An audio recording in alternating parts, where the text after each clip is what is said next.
Okay, thank you. Good evening and welcome to the Town of Los Gatos special meeting of the Town Council, where we will be doing commissioner interviews and making appointments. I wanted to introduce you to the process, and there will be, first of all, I want to say thank you to all of you for applying. It is truly an opportunity to serve the community, and I'm sure you'll enjoy it as much as I have. It's very meaningful, and it serves the whole community. The council members have read your applications, and so they may not repeat things that were in your application, but they may ask clarifying questions or new questions that are relevant and appropriate for the position. So I think maybe I'll turn it over to the town clerk now to explain more about the process, and then I'll pick it up for the mechanics. Good evening, Wendy Wood, town clerk. I'd just like to let you know that this evening there are 33 applicants scheduled to be interviewed. The interview binders have been provided to the council, which contains the interview questions as approved by Council Policy 2-11. The standard questions are limited in number to allow applicants a sufficient time to respond. However, council can decide not to ask all of the provided questions, change the order in which they were provided, or ask other appropriate questions. The mayor will determine the order council members will ask each applicant. Once the interviews are complete, I will announce the boards, commissions, and committees, along with the number of vacancies and number of applicants who applied for the position, and distribute the ballots to council.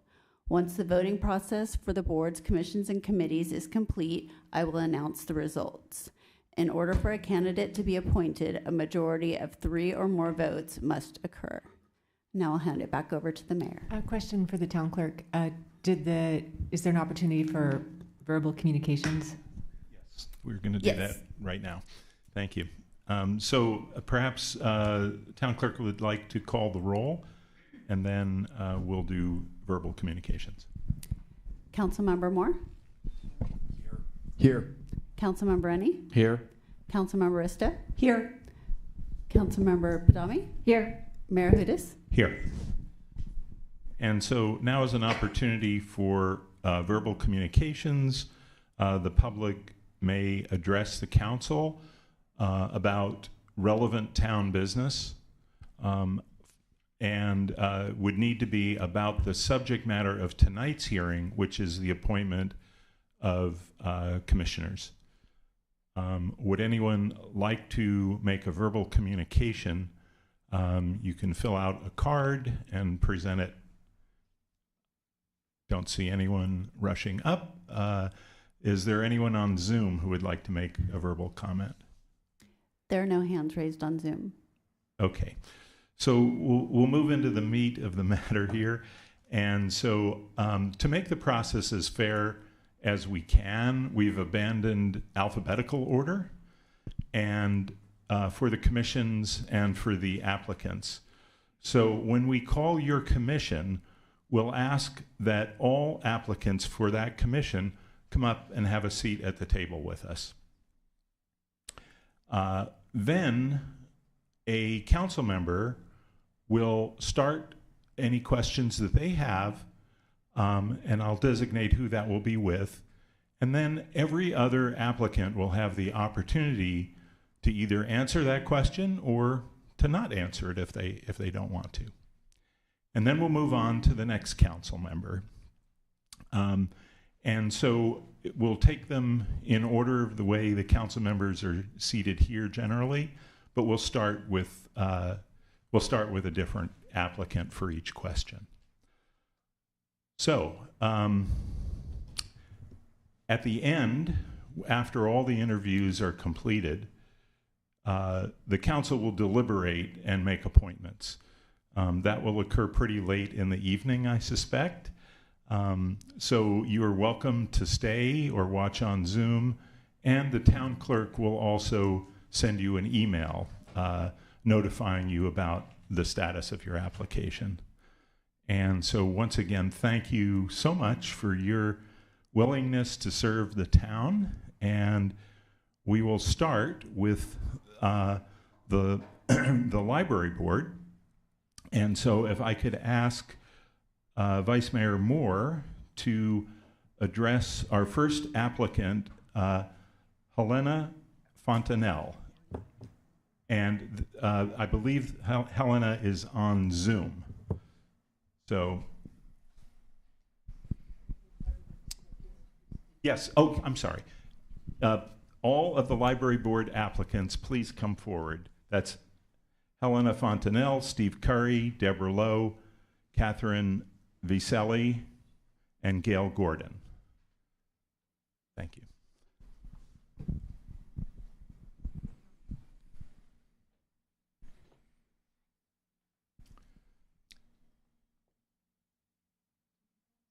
So do we have Helena Fontanelle on Zoom?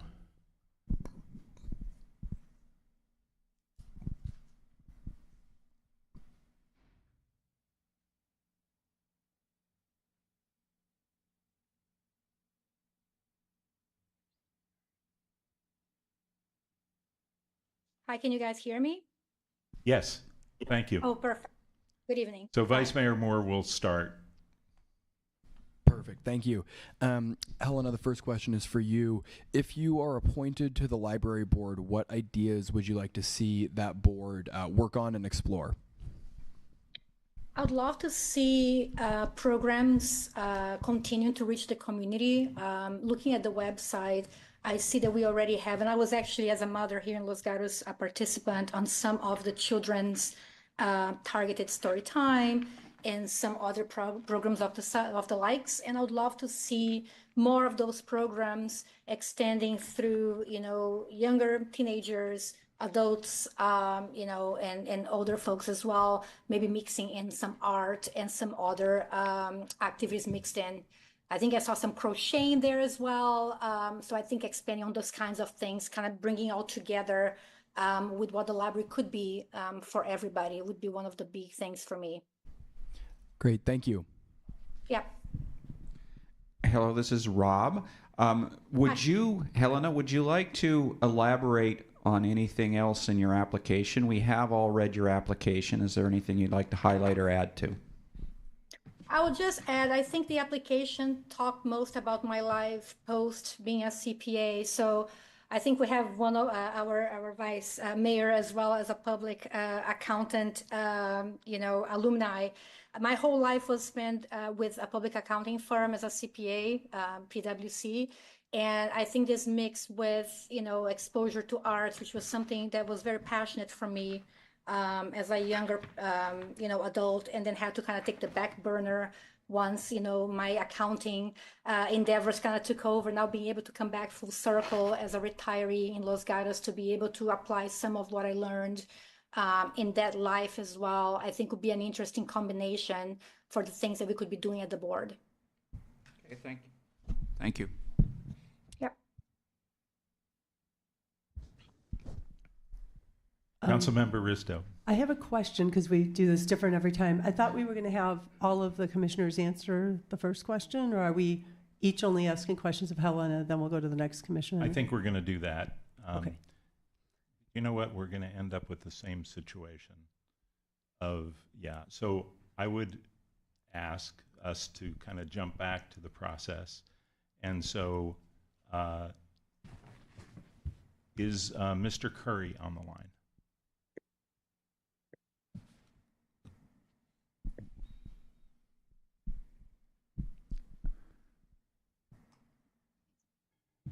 Hello, Mr. Curry.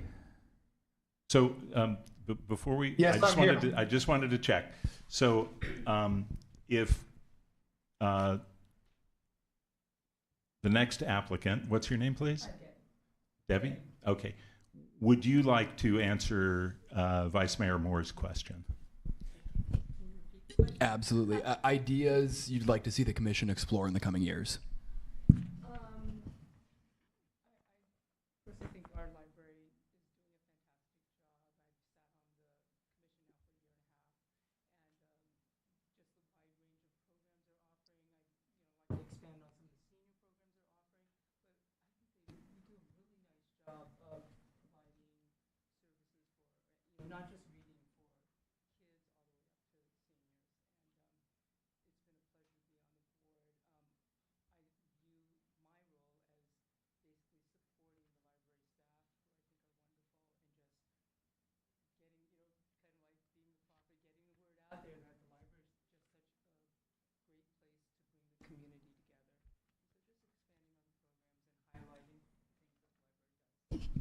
Thank you. Okay. So same question for Gail. Yes. Okay. I basically applied because I think the library is doing a wonderful job serving the community. I want to be a support for all the services that the library provides. I was first introduced to the library services as an educator in the Los Gatos Union School District, and I loved the fact that the librarian would come up. I worked at Lexington School as well as Dave's Avenue School, and the librarian would come up and help the first graders enroll, get their first library card. So I would want to continue to do that, and I realize that outreach to the mountain community is sometimes not as, the mountain community is sometimes not as engaged in the library here. I live downtown, but I worked up there, and so I'd want to make sure that continued to engage the community up there. I think the variety of services that are provided through the seniors, I've taken tech classes at the library, and that was really helpful. The story hours, things like that, I think are wonderful, and I have been a member of the Friends of the Library, and so I understand from that the supporting donations, that point of view, and I can't think of other things that I think the library should add, because I think there's a variety of services already. So I also see myself as a support for the library. Thank you.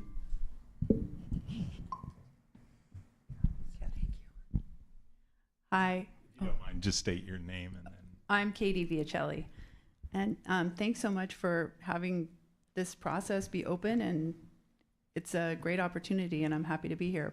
One of the things that I would love to see built out in our library is expanding the Friends of the Library program, increasing awareness through donations, making it easier, doing a one-click donation, probably building it out with tote bags, just so people walking around can use those, and it's a highly marketable opportunity. The other idea that I have is to increase the volunteer opportunities for middle school and high school youth.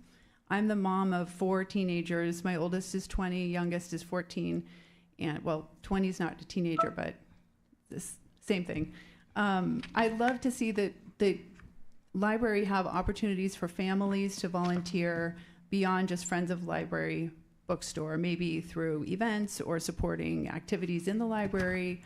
And then the other idea that I have is to leverage local book clubs and to sort of build out what book clubs are already reading and highlight like Book of the Month. There's so many local book clubs, neighborhood book clubs that are meeting.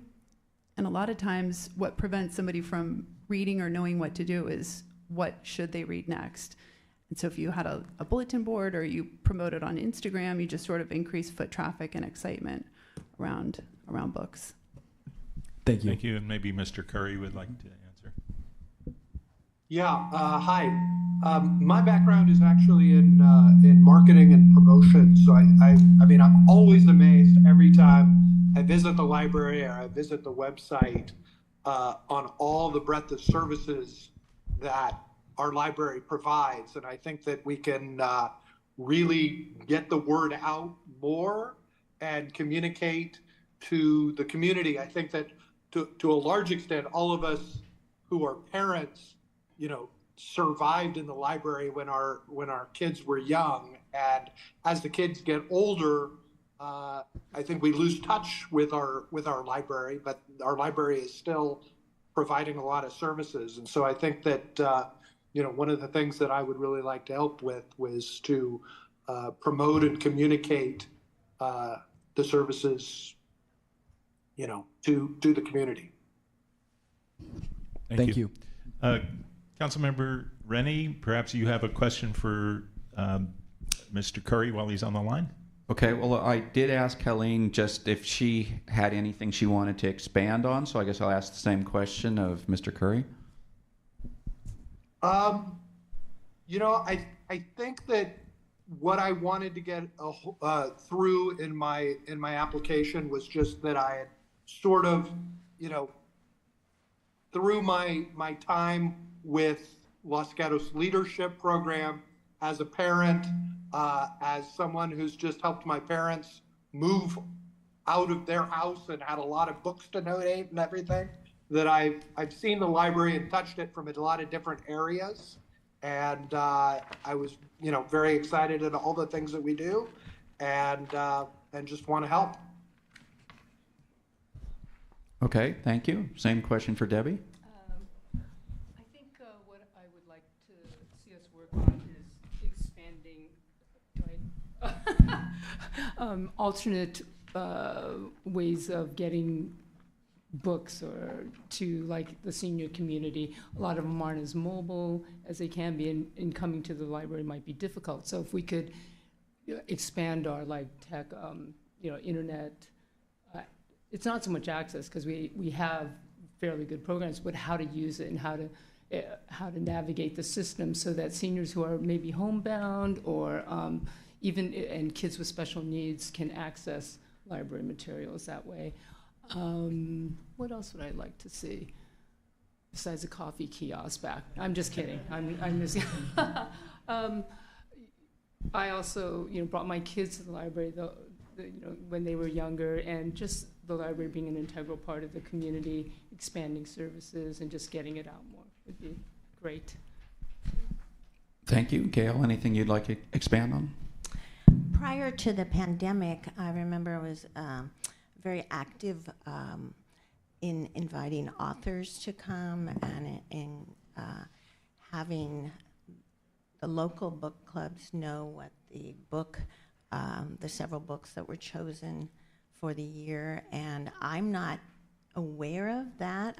I know that there are still author visits, but I haven't received that much information about whether there is, there was always the Silicon Valley Book of the Year, and then the library supported that. I haven't heard about that, so maybe that's my own fault if that's still happening, but I know the book club that I've been involved in, we chose to read those books for one of the months that we were doing that, and that was valuable. I don't think I have anything else to add.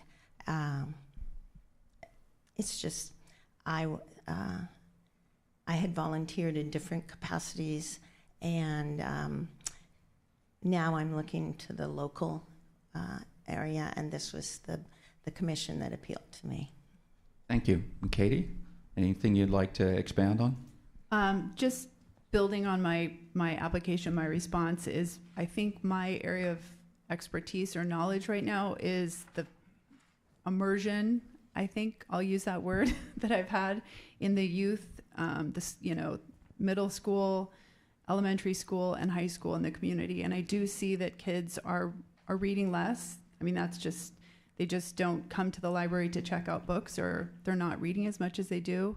And so part of why I want to do this is to build that love of literacy and love of reading among teens and youth again. And it might just be getting them into the library for a movie night, or getting them into, you know, volunteer with their parents to do something, but it's just to sort of engage that younger segment again.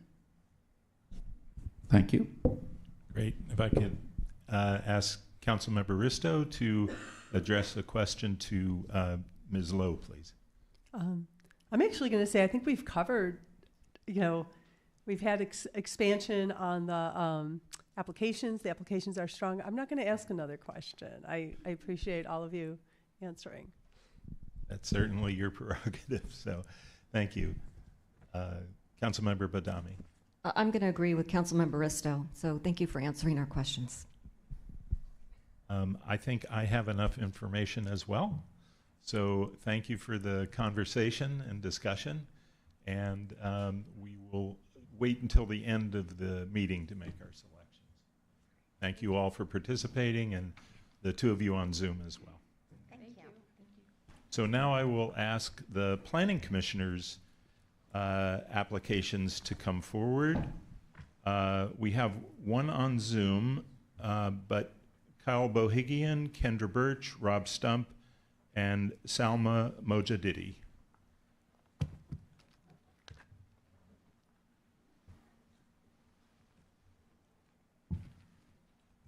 Thank you. And clerk, do we have any other applicants on Zoom?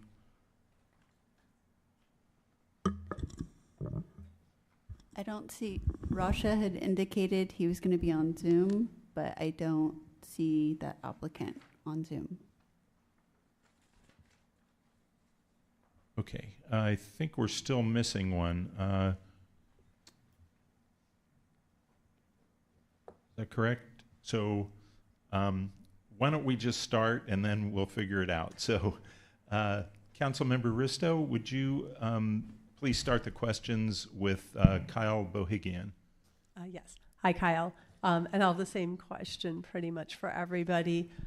In terms of the sample applications that you looked at and the examples, is there anything you'd like to expand on? Especially this application process hasn't changed over time very much. However, state law has changed a lot. And so given the constraints that state law might have on some of our larger applications, can you tell me what tools you would use to make sure that we comply with law and get the best outcome for our community? Yeah. Sorry.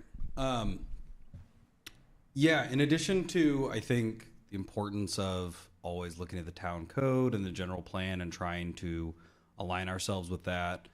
I was at the Planning Commission meeting last Wednesday, and one thing that struck me was both the attorney for the town and also the staff of the town, who do, from my observations, a really good job verifying what the laws are that we have to abide by.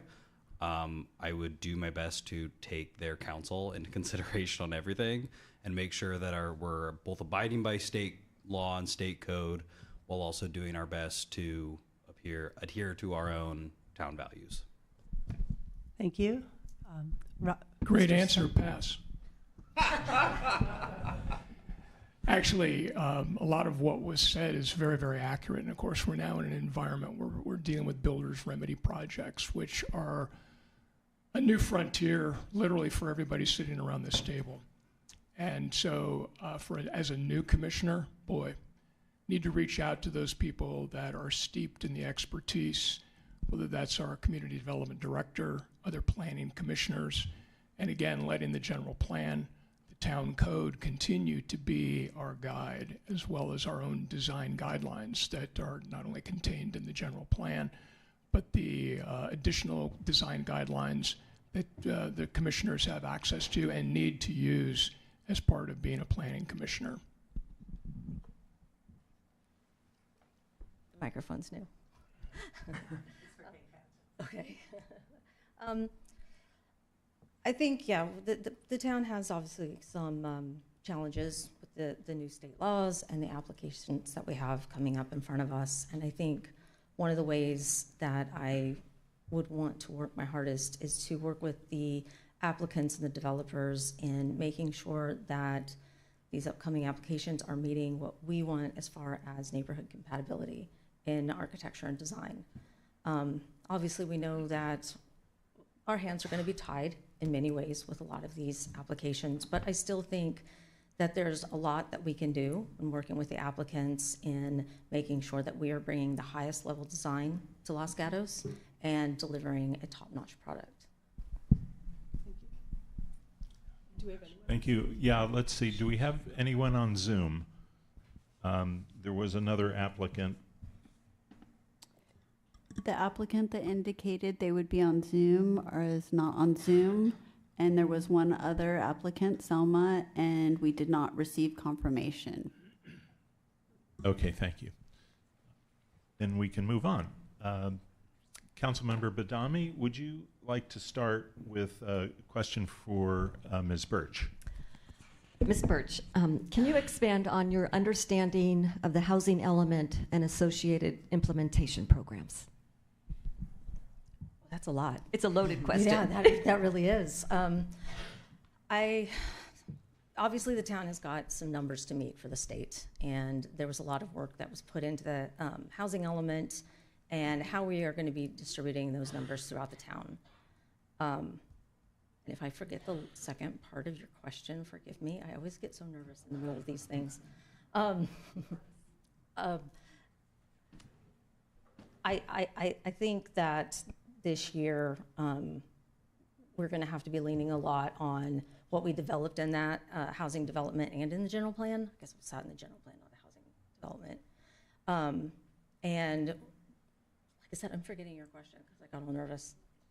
Don't be nervous. So it was expand on your understanding of the housing element and associated implementation programs. I just want to make sure that everybody's kind of familiar with it because we're going to be dealing with these. Yes, okay, thanks. Yes, I am. I will be honest and tell you, I haven't read it most recently.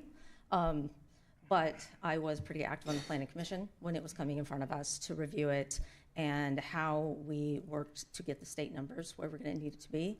This was not a beautiful and pretty process, but I do feel the distribution to the town, some of the rezoning that took place, I feel like what we have come up with is a way that will work best for the town and help us meet state numbers. Thank you. Next question, same question is for Rob Stump. Would you like me to repeat it, or? I think I'm okay. Okay. The housing element, of course, is a requirement by the state of California, which the town of Los Gatos has now complied with that requirement. And it's really our statement of meeting housing needs for the town of Los Gatos for the next 8-year period, an 8-year cycle. This is the 6th cycle that we are in. It really is focused on income groups and supporting variety of income groups from low income, very low income, extremely low income, to moderate income and above moderate income. And for the town of Los Gatos, we've got a pretty big goal, which is about 42% of our housing units fall into that low income, very low income, and extremely low income category. So obviously it's going to be, not only it's going to be up to the town of Los Gatos, not just the Planning Commission about what are the goals, what are the policies, of course many that are already contained in that plan, and also the implementation plan. We don't build houses in the town of Los Gatos. The town of Los Gatos does not build houses. We are not a developer, and so we do have to find ways to work with developers and to ultimately achieve the kinds of housing units that will allow us to meet our targets and our commitment to the state of California as well as our community. Sorry, could you repeat the question? Of course. Can you expand on your understanding of the housing element and associated implementation programs? Yeah, so I'll start by saying I am fairly new to learn about town planning. I work as a middle school teacher, so who teaches U.S. government and civics. So while I admittedly I do know a little bit, but not a lot right now, I'm also, I think, exceptionally good at learning a lot of material and learning how to apply things to the law. I teach courses on like constitutional law and ethics as part of my curriculum. But as to what I do know, I know, for example, that part of the housing element is reducing parking requirements for new developments. And I think that those are efforts by the state to basically ensure that there's access is beyond just the affordable housing. So affordable housing entails more than just the cost of rent and more than just the cost of a home. It can involve transportation. Are the dwellings accessible for people that use public transportation versus their own vehicles? And I also know that, it's a big challenge facing our community. And from what I understand, the housing element across the state is an effort to improve accessibility, not only for low income people, but for people like my wife and I who are middle income people, but in Los Gatos, middle income can be pretty low income at times. So I think trying to make efforts to make it an accessible town for all is a good goal. I think we got everyone, right? So I wanted to ask, could I get pronunciation of your last name? Bohegian. Bohegian, okay. Thank you. I wanted to ask you about your lived experience relating to land use and land use decisions that you'll be taking on the Planning Commission. What specific types of land use or development issues have you dealt with? So I've seen a lot with my parents in their hometown. I grew up outside of Fresno, California, and I grew up in a fairly rural area. And there was constant issues and conflicts coming up over where exactly land boundaries are. What does usage look like? This may sound silly, but one of my neighbors in a conflict with my parents over like, could I, as a 10-year-old, hike through a strip of their land to get to a public area? And so from my experience, it's a very complicated issue. And at the core of it is our individual property rights. And how do we balance those with community needs and community rights? And so, in addition to my own personal experience there, I've only ever been a renter my entire adult life. I can't afford to own a home in the Bay Area where I live and work.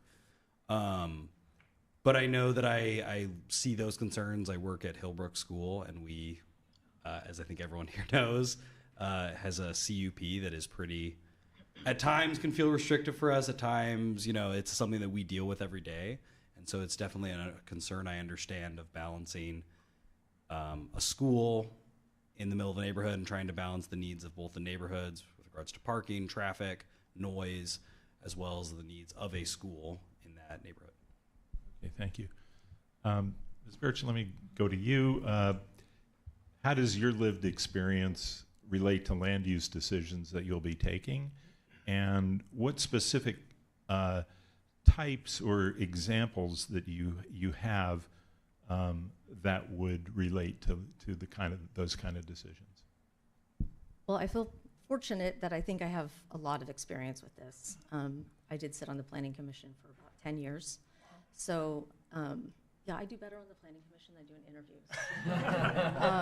I am a horrible interviewer.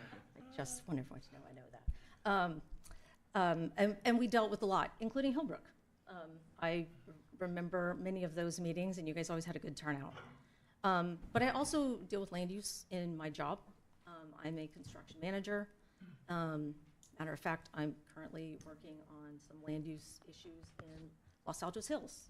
So I think I come to land use with a different set of eyes, not just from the personal of my home, and my husband is constantly building, so I'm sure we have more permits open than I want to admit, but also in the way that it impacts the town, our communities, and how we develop our communities, but also it is a day in, day out part of my job, dealing with different communities, CUPs, plan developments, and everything associated. So.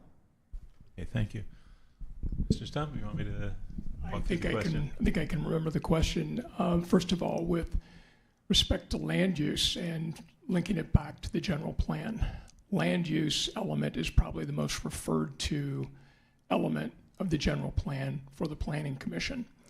Very important. Talks about obviously zoning. Talks about density of land use and various types of land use. For me, I'm most familiar with Hillside. I'm a Hillside resident, and certainly I get that feedback from my neighbors about this is too restrictive, this is that, the other thing, whatever, but we have to be very cognizant of the various land use that we have throughout the town of Los Gatos. And there are already things in place that good people have put together over the years that we need to pay attention to as it relates to land use. My own direct relationship with land use probably was tied more towards zoning when we were looking at making a zoning change in the very high fire hazard severity zone. where we were going to allow greater density, and it's like, time out. We are in a very high fire hazard severity zone, 3,100 homes. We do not need to increase density. We do not need to increase our use of land in that zone, because we're setting ourselves up for a significant issue as it relates to evacuation in the worst case scenario. Thank you. Councilmember, Vice Mayor Moore, do you have a question? I do. Who am I addressing this one to first? Not that it... We'd start again. Okay. So each of you has touched on the fact that the Planning Commission finds itself in sort of a new constrained development environment due to changes in state law, among other things. With that understanding, how would each of you weigh the risks of lawsuit brought on by denying projects when the town's hand might be they might be tied behind their backs in some ways, with, comparing that to the perceived risks of disrupting the character of Los Gatos neighborhoods by approving projects that you might be uncomfortable with. So essentially the question is the risks of lawsuits on one side with approving large projects on the other side. One thing that comes to mind for me is, not to be too bogged down in semantics, but like the nature of the word character. From my understanding of a lot of the most recent updates to the housing element, to the general plan, and state mandates is to reduce the amount of subjective language in the use of approving or denying projects. So I would say I think there's a big challenge in that is defining, trying to make the parameters of what we do and don't approve more objective. Obviously a word like character, right, is a pretty subjective term. And so I think the more as a planning commission they can hone in on objective definitions of what we are and are not looking for, whether that's to character, whether that's, I think there used to be a term in the housing element about like harmony, for example, like that's like legally that's not a definable term. So I think that like finding the best way to both balance what the state demands while also balancing what we are trying to accomplish as a town is really important. And I would again refer back to what does state law say, for example.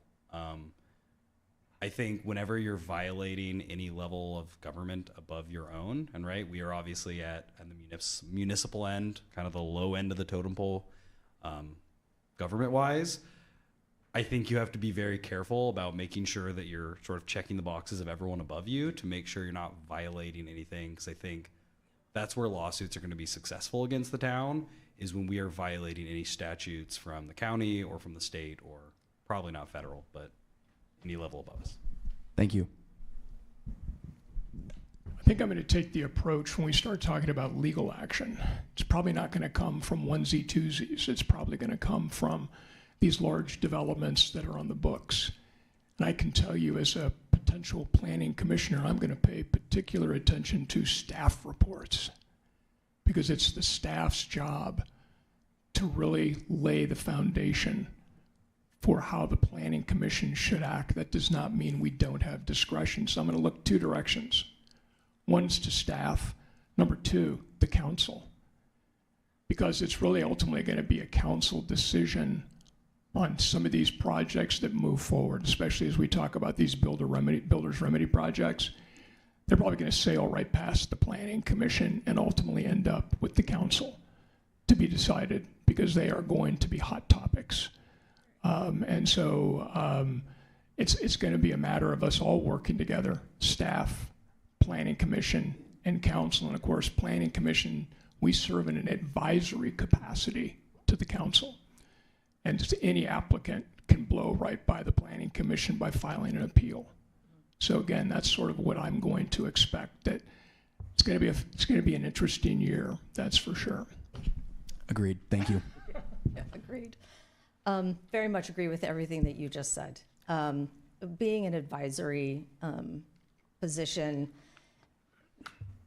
For me to recommend something, to basically deny it and know that I would be sending it up to you guys with a stamp of denial, it would have to be a very egregiously obvious not meeting objective standards application. I think through my years on the Planning Commission, I was always very compromise driven. That is the way I just am in life too. So while we may not have a lot of control over things, if it's meeting our objective standards, I do still think that there are ways that we can compromise with developers that want to come into the community and want community support. I will tell you that a lawsuit makes me nervous. We are not a huge city with deep coffers. I would, if I sent something up with a denial like that, Mr. Moore, you would know that I very much felt like it was very egregiously against our town code. Thank you. Thank you. Councilmember Rennie? Well, I was going to ask a question down those lines, but you guys have beat it up pretty good. I'll go a little bit different place. I want to start with Kyle, and you said, in answer to your question, why are you interested in serving on the Planning Commission? You said that basically you're passionate about the community and you want to, help make Los Gatos a better place to live. There's a number of commissions to do that on. Why did you decide this commission, which is actually the most knowledge-based, most study-based commission, to choose to do that? Again, I have, in addition to, I teach middle school history. I've helped teach at high school courses about government and law. I've passed multiple state examinations on my knowledge of specifically on the Constitution and constitutional law and ethics. And so my understanding is the Planning Commission has the most impact, right? I mean, the land that we use, everything else is on top of it. So if we don't get that right, then everything else seems less consequential to me. I think this is an area where I can make the biggest impact. I'm also a new parent who's going to be raising, at least hopefully raising my children here. And like I mentioned, I currently am only able to afford to live in a duplex. I hope that one day I can own a home in Los Gatos too. This is my home. I work here. I grew up in the Central Valley, but my wife grew up here and we want to raise our kids here. So it's important to me that our town is a town that is livable and workable for all people that are, contributing to the community. And so I hope to make an impact in that way. Thank you. And Rob, your application shows that you've thought about this quite a bit and studied it quite a bit. Why did you decide to put all the effort into this commission? In 15 days, I'm retiring. And in fact, so I'll have time, I think.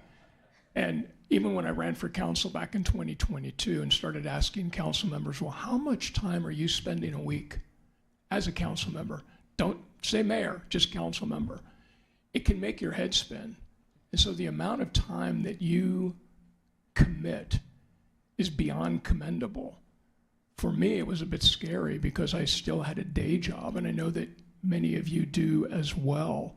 But when you've got a 70 to 80 hour a week job, and then on top of that, maybe 20 to 30 hours a week council responsibility, it's a bit sobering. And so I don't take this lightly. I also view that, again, I do have time. I do dive into things. I do my homework, as you've seen me over the years, right? I do my homework. I come prepared. So that's what you can expect from me. I also, as far as the Planning Commission goes, what was I going to say? I can't remember, but it was going to be great, I know. So I'm going to pass the baton. And Kendra, I know you've been on the Planning Commission before and you took a break. What made you decide to come back? Well, a few things, actually. I know that there's been a lot of change in the Planning Commission in the last couple of years, and there are probably some people with some amazing knowledge that, for different personal reasons, are not going to be re-upping this year, which is a huge loss for the town. Really, really is. And knowing what is coming in front of us, drive down the boulevard and everything, you see it every day. I really, really felt like maybe I should be putting my name back in the hat and bringing some experience back to the commission. I love it a lot anyways. I mean, it's partially what I do all day for work too. So I really just felt like it would be a good time to come and lend some experience and some knowledge back. I'm not retiring, but I actually am also finding myself career-wise with a little bit more time too than I was at the time that I chose not to re-up. So I didn't want any other hobby. I just wanted to come back and do this. So Thank you. Okay, thank you all. Have we covered everyone? No. Yes. Councilmember? Yes. Okay. I'm already confused. Thank you all very much. We will let you know what happens a little bit later. And I'm going to now ask the Arts and Culture Commission to come up forward. Shantique Azima Taylor, Janet Wolf, Danielle Hinsha, Rebecca Navid, and I think Thomas Spilsbury has provided written response, so we won't be interviewing him. Is there anyone on Zoom? There's nobody on Zoom. I believe Danielle did not confirm her attendance, so I'm not sure if that applicant will be here. Did you have a question? I have a question. So if somebody doesn't show up, then we can't interview them. They're not qualified if they don't submit a written. Is that my understanding? Yeah, that's correct. I believe incumbents are permitted to submit written, but all other applicants need to be interviewed, either on Zoom or in person. Thank you for the clarification. Okay, thank you. So we'll start this group with Councilmember Risto, and if you could direct your question to Shantique Azima Taylor. I started the last round, with all due respect. So Okay, well then let's, yeah, because we had someone missing. So maybe Councilmember Badami, if you could start with Shantique Azima Taylor. Yes, hello. If appointed, what ideas would you like to see the commission explore?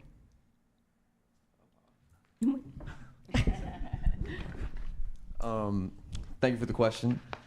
Ideas that I would like to see the committee explore. First and foremost, I think that they're doing a lot already that is amazing, like the recent Christmas parade that we had, the events that we have in the park here, and a lot of the things that the town does, like the museum, I really like, and I love being able to benefit from them and enjoy them. And so one of the things that I would like to be able to do is help provide maybe a different perspective, or at least input from my own experiences towards the board. One thing that I am heavily invested in is being a personal trainer and also a martial arts instructor. Martial arts is a little bit different of an art, but at the same time, it's still an artistic expression. And I think that, you know, there is a big community of martial artists in Los Gatos. I teach at a place called Los Gatos Boxing. You meet a lot of people who not only are martial artists, but are also artists in the traditional sense, such as, you know, painters and creatives and that sort of thing, digital art and that sort of thing. So I really think that if I were to be on the commission, my number one goal would be to learn about what the commission is doing and really how it's doing it, how it's helping Los Gatos in the aid of different artistic expression, but at the same time bringing my own influence towards the commission. in some of the ways that I described based on my experiences. Okay, thank you. Next applicant, if you could answer the question again, I can repeat it if Go necessary. ahead and state your name since you're we're first time around Why here. don't you repeat the question? I think I have it. But Okay, if appointed, what ideas would you like to see the commission explore? okay, my name is Janet Wolf, and I've been in Los Gatos for over 35 years, and I love my town. I've been involved in the arts. I'm a working artist, and I've been involved with the New Mu long before it was the New Mu. So I've been in the art community for a long time. I also have served as a juror in different art kind of things. I was working on the Art Now committee, the original Art Now committee. And I also understand that there's going to be some money allocated to the arts in this town. And so there's going to be a lot of decisions made as to how that allocation gets put into beautifying our community.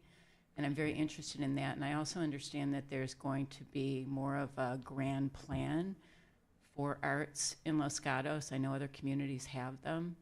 I've traveled extensively, and I can tell you that when I go to different places and I see public art, it has a big influence on me. I was just recently in a town that had a whole sculpture garden that was provided by the town.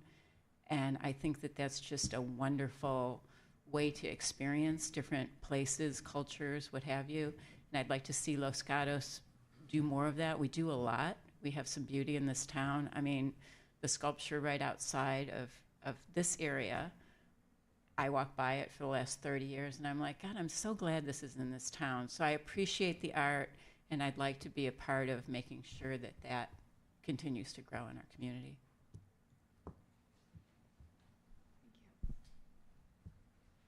Hi, my name is Rebecca Navid. Tying into that, so I was made aware at the last meeting that there is going to be a public fund art from 1% of building funds. I realize that those funds won't be there for, could be quite some time, but there is a master plan that needs to be put in place first. I want to be a part of that master plan. It's not too dissimilar from what I do in my current job. I'm an architect, and that is what I do. I set guidelines for a global company. So I don't tell an architect in India what to do, but I set the guidelines so that they stay within the parameters. So for my health, security, and cultural of the company that I work for. So much like that, I would like to help our town set those guidelines and ensuring that we're meeting all of the stakeholders' needs. Another idea that I would very much like to see this commission dig into is there might not be public money yet, but there's a number of grants that the state has.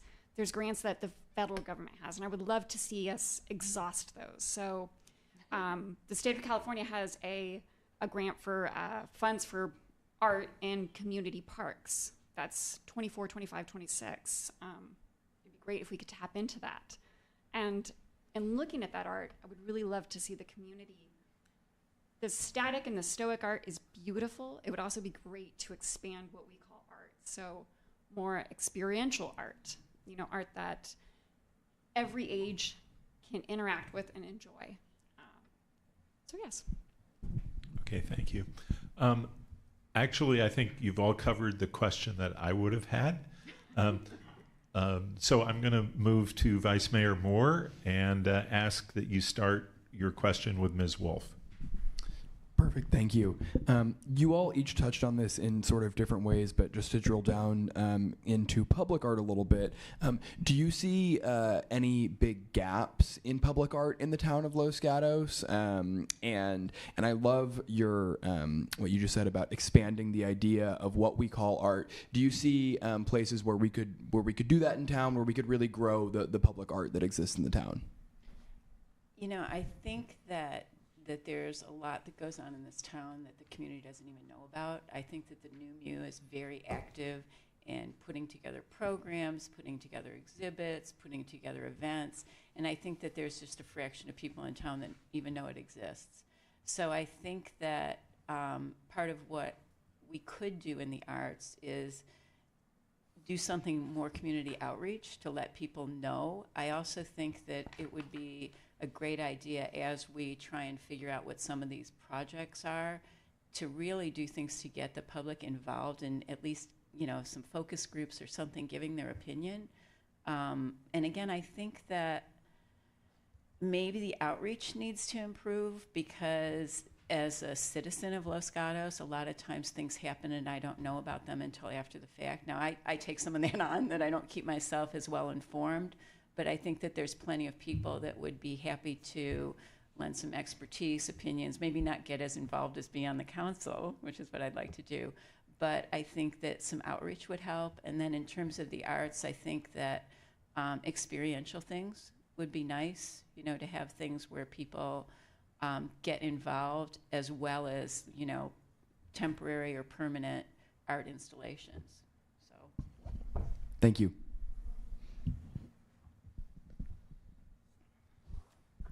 So in thinking of the idea of what do we call art, it would be great to have more of the experiential art. And I think specifically in parks, that's a wonderful place to put experiential art. That's art you can interact with. Kids would love it. It can be part of a playground. That's a wonderful place. I think of Los Gatos has a number of festivals that we do. We have wonderful summer events. And that's a great time to have temporary art. So art that our local artists can do. And it's up for just that time. And then people will come, they'll experience it, and then it passes. And then somebody else gets a chance next year. So that's a great way to think of art. I also think, again, we have wonderful summer programs. It would be great to tap into our youth and do more performing arts during the school year and have that be something that the town supports. Thank you. Thank you.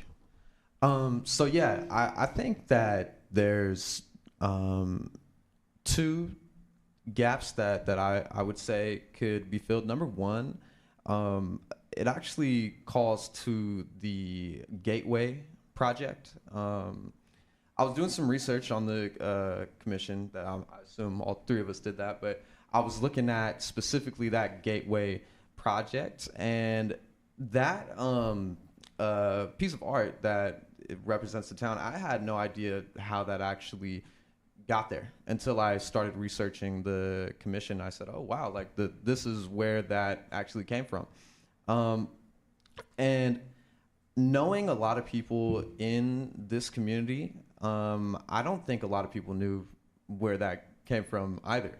And I think that there is a huge emphasis on uplifting and upholding art in the community. But I think when we have cool projects like that, perhaps we could do some more to engage more of the community into something like that, maybe into the voting process or into the selection process or something like that. I also think that another gap that could potentially be filled is with the other people say community engagement, but I think in particular some of the ways that we could engage more people is by addressing specific groups based on the types of art that they like. Like I said, martial arts is one thing, but there's so many different types of art, and a lot of it is represented. But I think if we were able to target specific subgroups of art and say, hey, we have something for this, hey, we have an event that is showcasing this in particular, it'd be a great thing for the town. Thank you. Councilmember Rennie, maybe you could start with Ms. Naveed. Well, I've read all the applications and I've got a lot of good information. I don't have any further questions at this time. Okay, thank you. Councilmember Risto. Same. You're all really qualified and have great answers. Thank you. Councilmember Badami. I have no further questions. Yeah. Okay. Thank you all. I have one. So maybe I'll start, Ms. Naveed. Somewhat related to the answers, but again, coming to your lived experience, how would that apply to the specific kinds of decisions and recommendations, really recommendations, that the Arts and Culture Commission makes? I think of it the way I do my work. It's not our job to say, ooh, I like that, or oh, I hate blue. That blue can't go there. Right? It's not our job to pick the medium of the art, or the finish of it, or the colors, or the construction. That's not our job, but it's our job to create the parameters that it should fall within, and ensure that those parameters are addressing the needs of the town and council and everyone. And that's kind of how you channel it, almost like the planning committee in a way. It's not for us to kind of assert our opinions, and so that's how I would approach it. Hopefully that answered your question. Yeah, it did. Thank you. Mr. Azima Taylor? So, as far as like a personal philosophy, I think art is such an important part of life in general. I don't think that the planning committee or the financial committee or any of the other committees would be having as much fun if there wasn't something like art to be upheld for all the work that they're doing. I think that it's really just a great thing for the town. And more so than just for the town, it's just like in a deeper way. I think it's just a great thing to have facilitated and to be able to help in that is great to me. Some of my skills are in number one, marketing. Right, as a personal trainer, you got to be good at marketing, otherwise you don't have a job. And then, two, it's having a network of people that I know would be excited if they had maybe more representation or more involvement into things like this. And so, as far as my own, personal philosophy, it would be that, all the decisions that I would be trying to make as far as being a committee member would be in line with getting as many people to be looking at what we're doing or to be involved in what we're doing as possible. Because I think that everybody, you gotta love art. If you don't love art, then there's art in everything. So you gotta love something, and art's probably involved in it some way. So yeah, that's what I would have to say about that. Okay. Ms. Wolf, again, maybe if you could talk a little about your lived experience and how it relates to the specific kinds of recommendations that the Arts and Culture Commission makes. Okay. Well, first let me say that before I became an artist, a full-time artist, I had a corporate job, and my job was, I was in sales, and so obviously I have the good ability to listen, and then working with different committees and at the NUMU and on a jury, what you find is that the most important thing you can do is collaborate with people. So will I have opinions? Yes. Will I share those opinions? Yes. But I think it's really important because I think that's how people learn from each other. And I think compromise and collaboration is probably two of my biggest strengths that I bring to the table. I also want to say, as long as I have the opportunity, that I don't know everything about what the Art Commission is going to do going forward. I have not written grants, but I think they're important, and I'm willing to learn. I think that, I'm smart and I'm motivated and I have time. So that's why I put my name in the hat for this. So Great. Thank you very much. Thank you, all three of you. And I think we've hit all the council members. So thank you. And we will let you know a little later tonight. Thank you. Thank you. So I'd like to call up the applicants for the Historic Preservation Committee, Alan Feinberg and Susan Branch.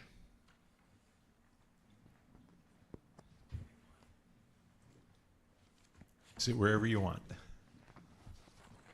And so for this one, we'll lead off with Councilmember Badami addressing first question to Mr. Feinberg. Mr. Feinberg, thank you for your application. Have you attended a recent historic preservation meeting? And if so, can you elaborate on it? And if not, please explain why you haven't attended any meetings. Okay. Yes, sure. I've attended meetings, quite a few meetings before the first time I applied for this position, which was in 2022. Learned quite a bit. And although I haven't attended a meeting in the last few months, I've been in touch with members of the committee and I've kept in touch with what's happening in the on the agenda right now. They've shared with me nothing that wouldn't be on the public record, but at the same time given me a perspective on how they're spending their time, and it's informed me and given me ideas on how that time could be better spent. Branch, same question. I can repeat it if you like. Well, first of all, I learned of this vacancy because I read Councilmember Moore's newsletter. So very recently, I learned of the process. And I clicked the link and I looked at all the commissions were there. And the one that interested me most was this commission. In part because 34 years ago, my husband and I bought a house that was originally built in 1887, had been rented, abandoned, well, not abandoned, was vacant, and then damaged in the earthquake. And so we'd had no experience with old houses. And actually, I wasn't aware of any assistance the town could provide. So we kind of went along by improving the systems, like attaching the house to the foundation, removing chimneys, all of these things, replacing wiring, etc. So we learned the hard way, but we tried very hard to keep the house's style. It was identified in the brochure we saw about it as East. I'm not going to Eastman. I've gotten the wrong stick. Victorian. Well, I've looked at the pictures. I'm not sure mine is a typical example. It's a pretty simple house. Some of the ceiling, the pitch of the roof, and the corbels outside strike me that. But I did a little study and tried to do my best to stay with the style. So when I saw the Historical Preservation Commission had a vacancy, I thought in my mind, you know, this is important. I know you're going through a new time. I happened to come to your study session on the new laws and was amazed at how much is going to change. And I thought about what was important to me about this town, and it's the uniqueness of its history, its houses, its green space. I wanted to see if I could help preserve that. Thank you. And I'll just remind people they have up to 2 minutes, but you have maybe even 5 opportunities for that 2 minutes. So think about no problem. So it's my turn. I wanted to ask you, if you don't mind, about could you convey your experience with researching historic aspects of buildings or locations? Or something analogous to what the Historic Preservation Committee considers. I don't profess to have a great experience researching architecture. I did, however, we did add on to our house in 21 a bathroom on the main floor, and that was the first time I ever became aware that my house was designated as a historical structure. I'm not in the historic district. And so I knew I had an old house, and I knew I wanted it to stay in, you know, our changes to be consistent with that house. It was what I thought was a very nice house in a nice location. So I used the library's facilities to do my report on the history of the house. I have used books and materials about various styles to research that, but I don't have professional experience doing research about house or historic monuments. Okay, thank you. Mr. Feinberg, could you maybe address your experience with researching historic aspects of buildings or locations, or something analogous to what the Historic Preservation Committee does? Sure. Thanks for the question. Since 2016, now it's almost 8 or 9 years, I've been doing a deep dive into all aspects of Los Gatos history. Back in 2016, and this is covered in my application, Sandy Decker, former mayor, and Peggy Conway Bergtold, former library director, and I launched Discover Lost Gatos series of self-guided historical walking tours. It started with a basic understanding that most people don't have, that our downtown business district is listed in the National Register of Historic Places. Most people don't know that. So I started doing some research first on the historic buildings that we have downtown. I've been using that research, applying that research in columns that I've been writing. I write a monthly column for the Los Gaton on aspects of Los Gatos history. As a matter of fact, there's another one coming out this week. And I've been doing that for the past 3 years. And I've gotten so well versed in aspects of Los Gatos history, specifically the architecture and the people who built these buildings, that I've been asked to give lectures. I've spoken to all the service clubs and even to the Los Gatos High School, where I thought they understand California history and maybe national and world history, but how much do they know about the history of the town they live in? So I did specific research for them to inform high school students about the value of living in a historic town like this. Thank you. Vice Mayor Moore, would you like to address a question to Mr. Feinberg? I don't have any other questions right now. Both of your answers have been very informative. Councilmember Rennie? Okay. How would you, who am I starting with? Mr. Feinberg. Okay, Mr. Feinberg. How would you balance historic preservation against a property owner's right to improve their property? Yeah. First and foremost, I'm a pragmatist. I moved here from historic Concord, Massachusetts. Concord, Lexington, the battles on the Old North Bridge. They take their history so seriously. They have a very restrictive historic preservation code. You can't even paint if your house is in the historic district, which most of the residents are, you can't even paint your house a different color. You can't change the type of shutters that are on the house at all. And the same goes for downtown in the business district. The result is they don't have a very vibrant business district. So we have to understand that we have to balance what the town needs and what individual property rights are with the dream of a perfectly preserved historic town. We don't live in a museum. We live in a town that's ever changing. And if we can focus on the needs of the property owner while at the same time not ignoring some specific property historic guidelines, I think we can strike the right balance. I would say I'm also pragmatic about these decisions.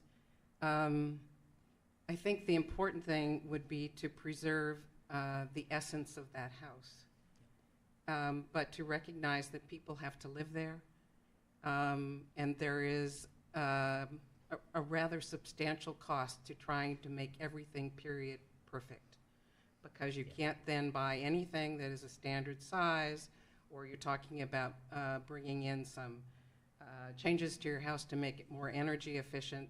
There are some practical matters that one ought to consider the residents' needs. But what you want to do is preserve the essence of the building. And if you can get that, you can come up with some compromises, I think, that meet everybody's needs. Okay, thank you. Councilmember Rusto, maybe start off with Ms. Branch. Yeah, thank you. And I appreciate both of your answers. I was going to ask basically the same question Councilmember Rennie did. I also live in an 1880s Victorian, and if we had had to keep it completely historic, we wouldn't have running water. So, I think there has to be an evolution. And so what I look at is, part of it is we have historic districts in town. We also have anything pre-1941 is basically blanketly historic, and then there's a lot of times people have a structure that maybe, you know, is found to have no redeeming quality whatsoever. It just happens to be old and it's not historic. But how would you balance, on a regular basis, there are people that want to upgrade, modernize, change historic buildings, and I guess it's the same question, but I am concerned about when somebody has a historic home or an older building and wants to do something to make it more livable. How do we balance making sure that it serves the needs of our community where we really value the historic look and the essence, and somebody else saying, well, I just spent this much and I want a brand new home?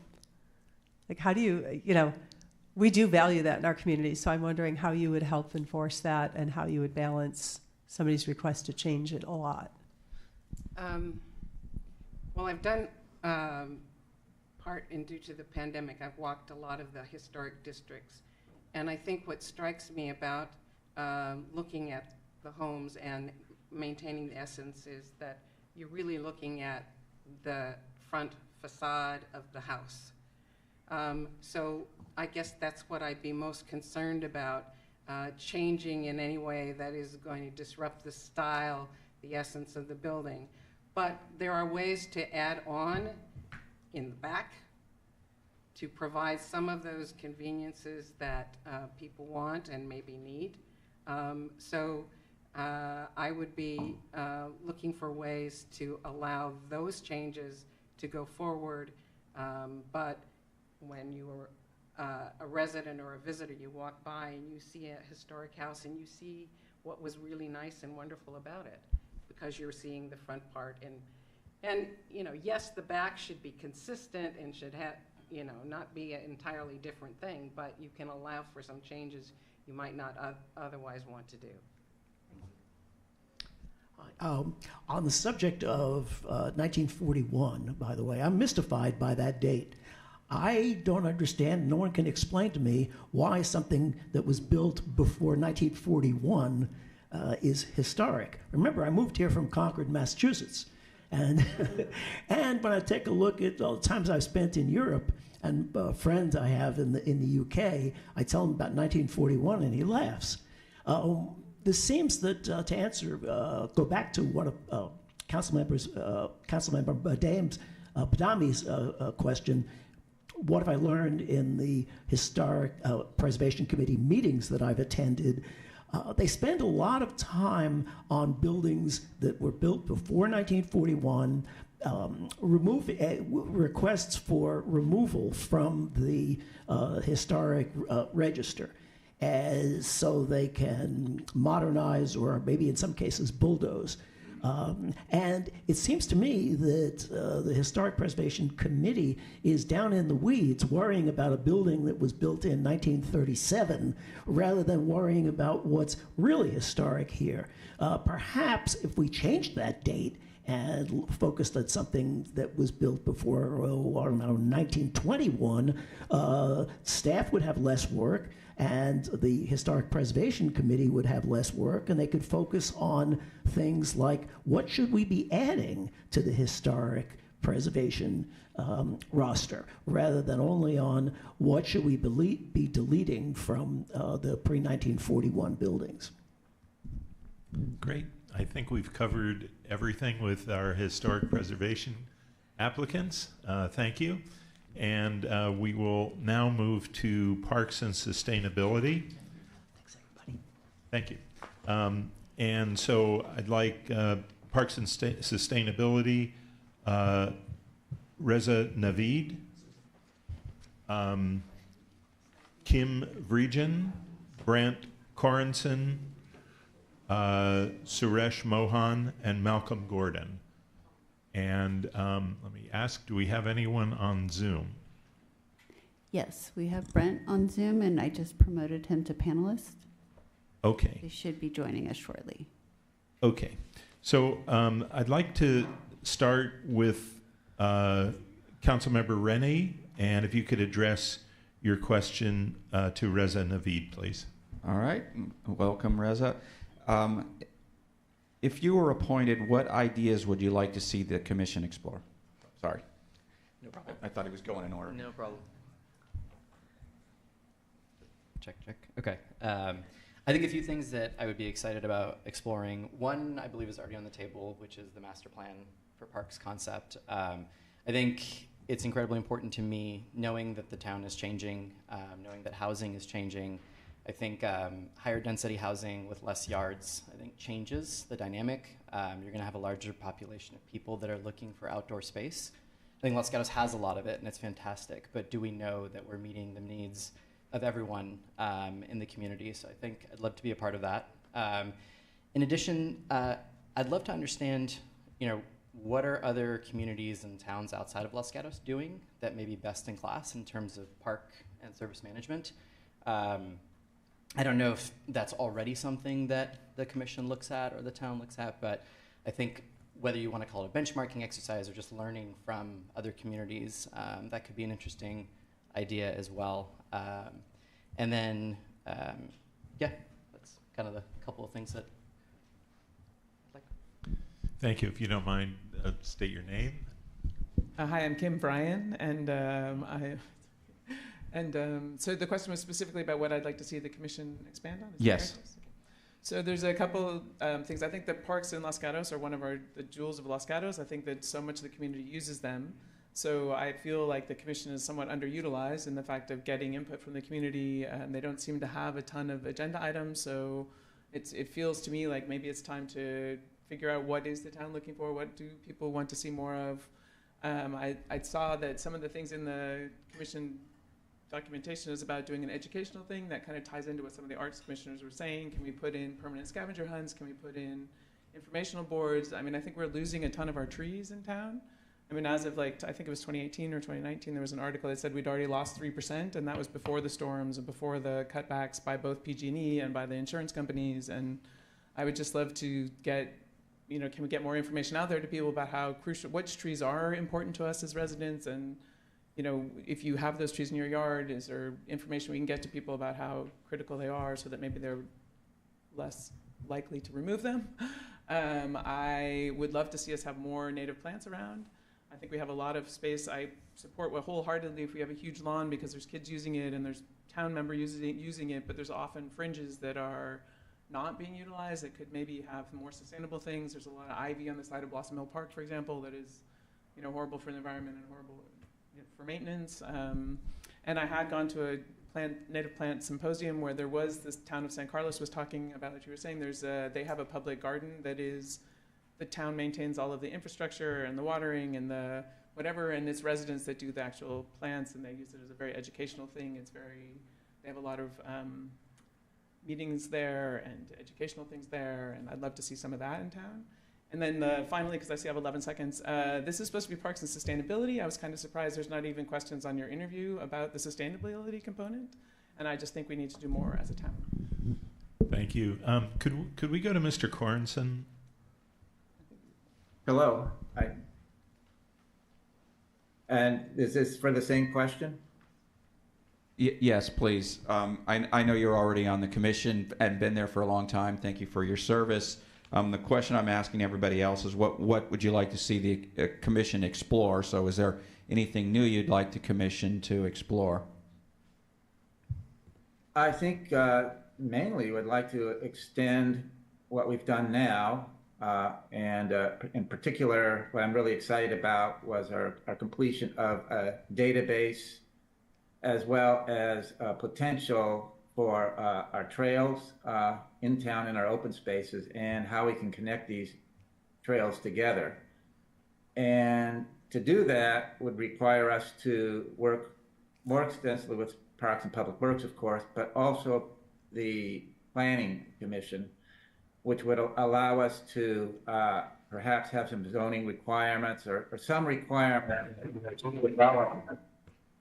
we take into account trail interconnectivity. So for example, if you want to subdivide a property, there may be an easement to allow us to interconnect the trails themselves.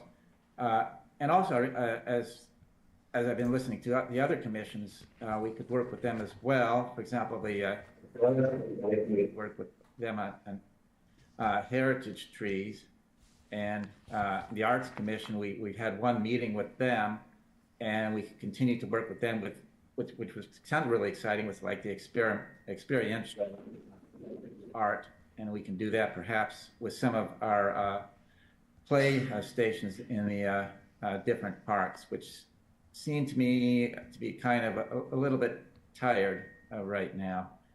The other area that I would be more interested in continuing to work with is parks maintenance. It seems like there are certain areas in some of the parks which are kind of falling down. For example, in Gatos Park, some of the trails there have little side areas that are falling down as well. So maintenance seems to me to be something that needs to be looked at in more extensive detail. Thank you.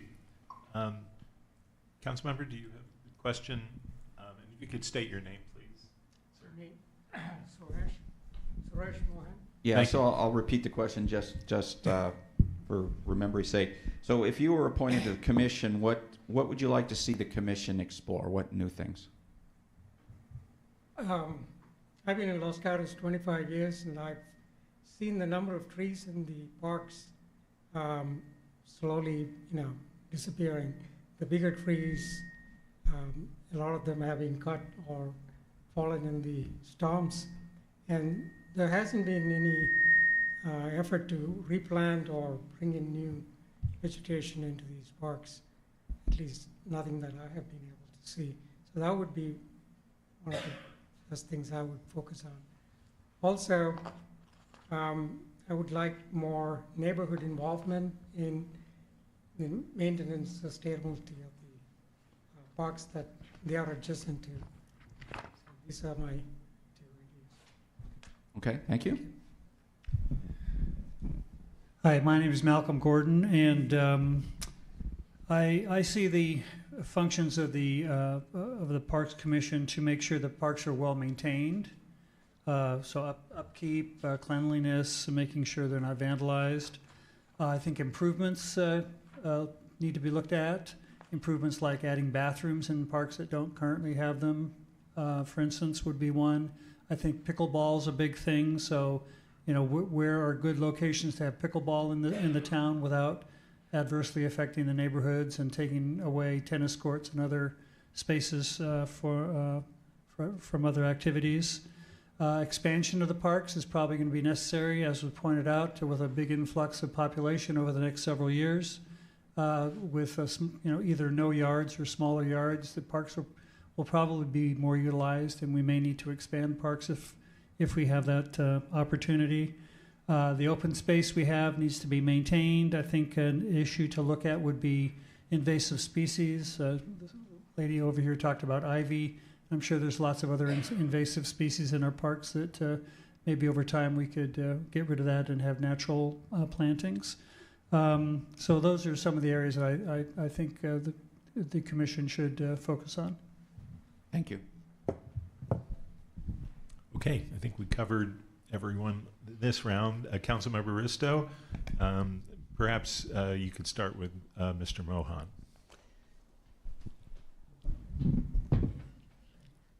Thank you. And I think about a year or so ago, we expanded the reach of parks to be parks and sustainability. So I don't think we updated the questionnaire. So I'll direct it towards sustainability, although we've had some comments about planting. So could you explain to me how you might view or incorporate or see this commission delving more into helping the town be more sustainable and what that means to you?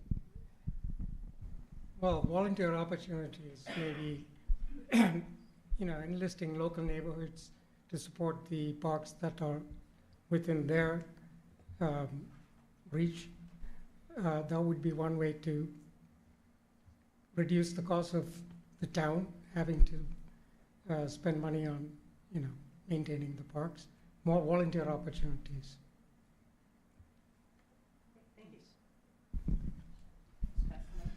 I would say sustainability in terms of parks and open space to me would mean not relying on so much human intervention in the parks, like watering and having to manually go in and trim things up. So again, more natural landscapes if at all possible. Maybe, not having such large grass areas that take a ton of water and have to be mowed, etc. Having other ways to provide playing surfaces would be another way to look at it. But I think, having more natural, plantings and spaces that are natural to this area of California, not something that you would see in England. Sure. So I think the ecology and natural flora and fauna is a key component of sustainability, but I'm actually curious, in the literature that I was reading and sort of the way sustainability was described, I felt like recycling was in there, and so it felt broader than just green space. And so I think if that's true, if that's actually under the purview of the commission, it would be interesting to take a look at things, everything from energy sustainability. I mean, are we retrofitting commercial buildings with LED lighting as opposed to regular lighting? How are we handling waste in the community? Is that actually part of it? Or is the separation of bins actually going to the right place? Are people following those policies and procedures? And so I think, to me, sustainability could be so much broader than just green space, although I do find that to be important and component of it. So I also do believe that it is supposed to be even broader and in the town, and so I do feel like the town could definitely look at, the green bins started taking kitchen recycling, and I think that there's actually, by California law, they have to actually be processing that. So is our town jumping on that bandwagon? Are people actually, increasing what they're putting into their green waste? Is the town doing that? Are the schools doing that? Some of you know, is there anything we could do there? About the lighting, there's definitely old streetlights around town. There's also definitely, those are also shining light quite broadly, and that's known to not be so great for the animals and the birds and the insects as well. Can we change some of those? Also, I know some of the schools have started putting in some of the solar panels. Is there places the town can start looking at them as we're doing some of these projects going forward? Is there some way to start incorporating any additional sustainability?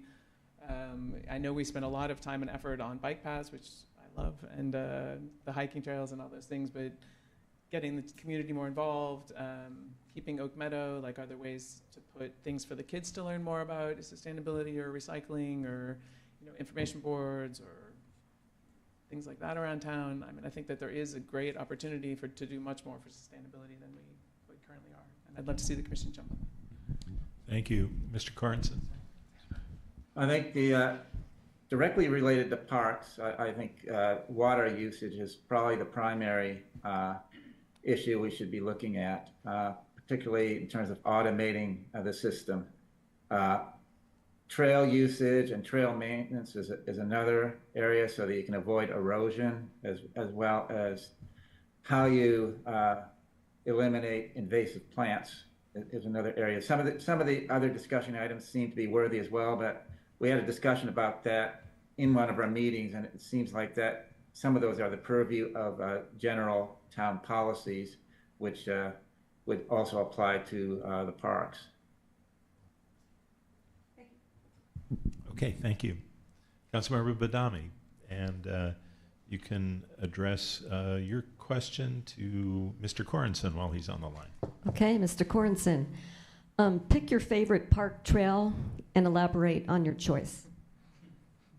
Well, it's got to be the Gatos trail, and because that's pretty much where I live, and I've been taking that since it's been developed. It seems to me that it gives you a beautiful view of the town. It's a nice trail to walk and to run, and it can be a tough trail to walk and run. And it's quite enjoyable, and it's quite enjoyable for people in our area as well as other areas that people do come to the park specifically for that trail. Thank you. Mr. Moen?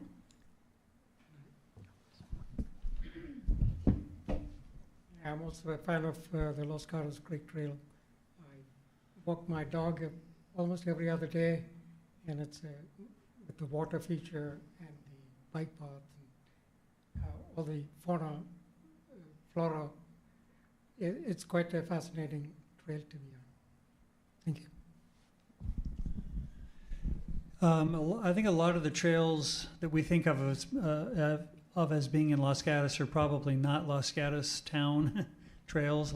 I think a lot of the Creek Trail is county, or a lot of the stuff in the hills is Mid-Penn. So I would have to agree with the gentleman on Zoom that within Los Gatos itself, I think the trails that are the most kind of natural and feels like you're really out in the country are the ones above Bel Gatos Park and the Hines, and I think it's Santa Rosa open space areas.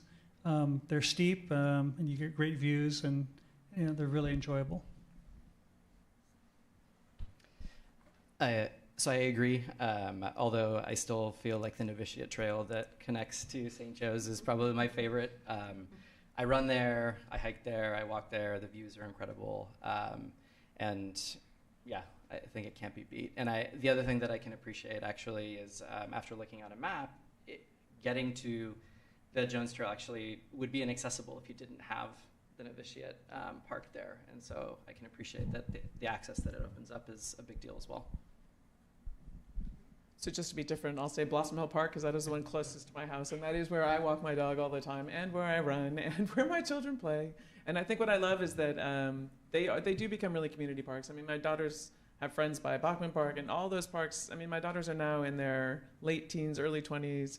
They still meet their friends at Blossom Hill Park just because they still play tennis in Blossom Hill Park. So I do love how much the community uses our parks.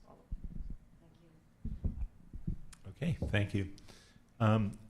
I will start with Mr. Mohan, and would like to ask, do you have a view about what Los Gatos should focus on regarding climate change in our parks?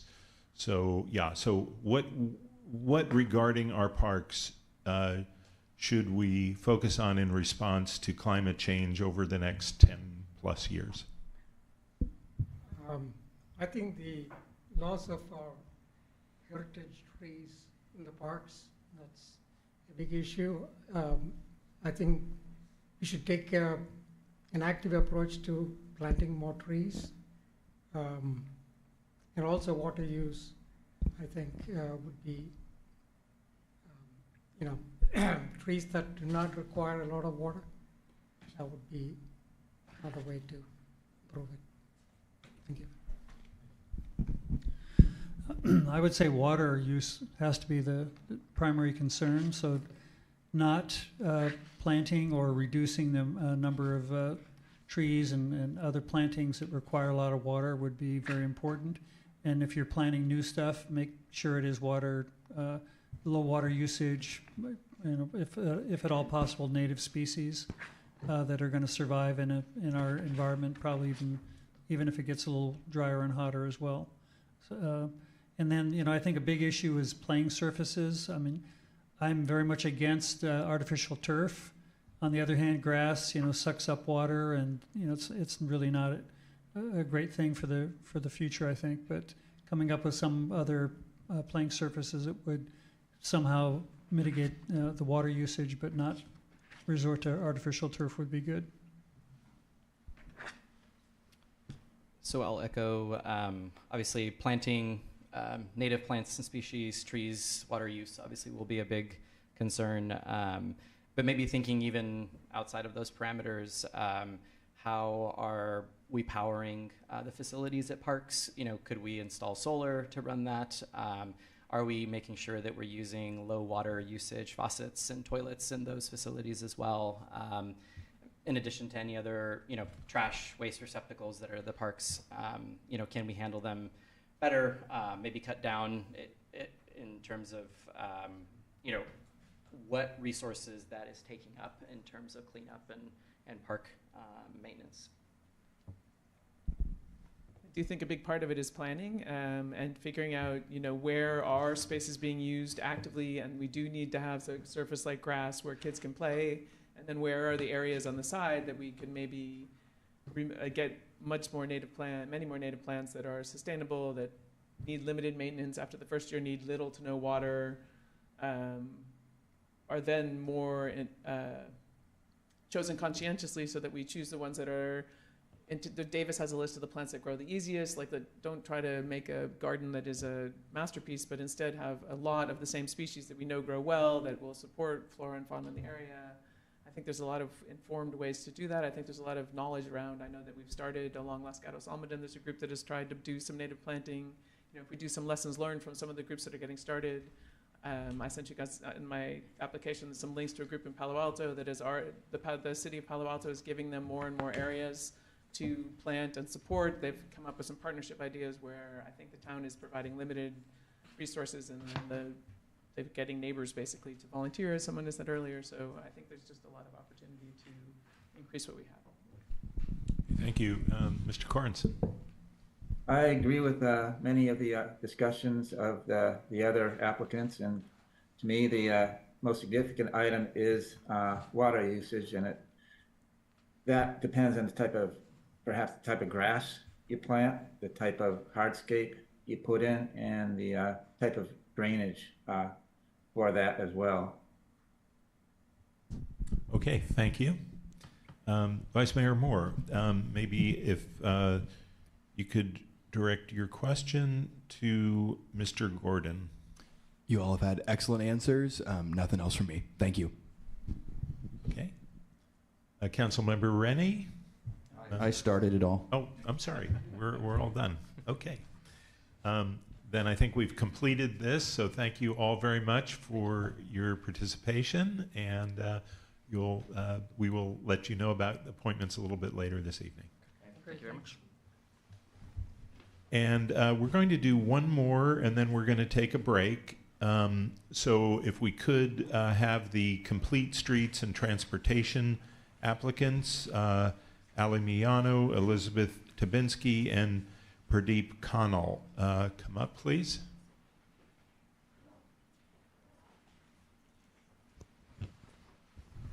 And do we have Mr. Kannal on Zoom? Okay. So with that,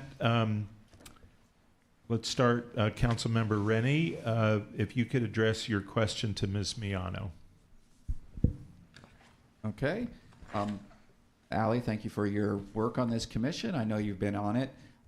What do you think the commission should work towards in the future? Oh, a lot of things.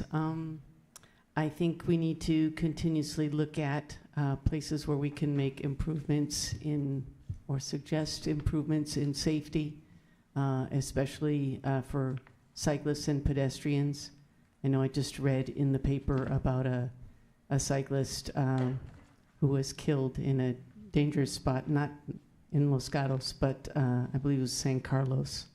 So I think this is something that all smaller cities and towns need to be thinking about.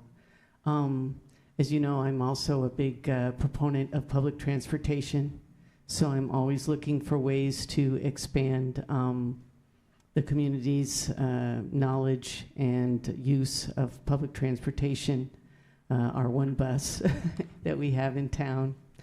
And so we're looking at ways to get more bus passes in people's hands. We're focusing right now on seniors. We're hoping to expand that to youth, and then who knows, maybe the broader population as well. Yeah, love to see the light rail come to Wasona Station someday. I mentioned this the last time I was interviewed. Want to see a beach bus come back. And of course, there's always the beach traffic. And we are, our commission is in the process now of proposing, a study of what can be done. So that's about what I can tell you at this point. Okay, thank you. Let's go to Mr. Kannal, since we don't want the Zoom people always to be last. Okay, makes sense. Same question for you, Pradeep. If you were, actually, I guess you're changing commission. So if you change to this commission, what would you like to see the commission explore? Yeah, thank you. So I did get the opportunity briefly to work with Ali and rest of the folks on behalf of Community Health and Senior Services Commission as well. So I like the kind of action-oriented commission that it is, that you can execute on some of the activities. So my interest, again, public transportation is a key. We only have one bus, public bus that comes to Los Gatos, but with now new technology and new options that are around, so we could potentially explore in community ride-sharing options that some of the other cities or communities might have. So we could probably bring that to Los Gatos as well. And then safety is definitely there, walkway to school. So I think there's already an activity or research done around that. But I do know a few areas where we could further improve on as far as walkway and the pedestrian is concerned. And one other rising issue is e-bikes. I do see quite a few e-bikes running around in town. So we'd like to see how as a town, we approach that. It's an opportunity as well as there's a lot of challenges, safety issues, again, going back to the youth and students. So I think it has to be dealt as soon as possible. And also, so I think it's probably working with the Parks Commission. So on the trail, and especially in Los Gatos Trail, I've found few areas where lighting would be could be improved. So it comes under safety again. So maybe these are the kind of low-hanging fruits.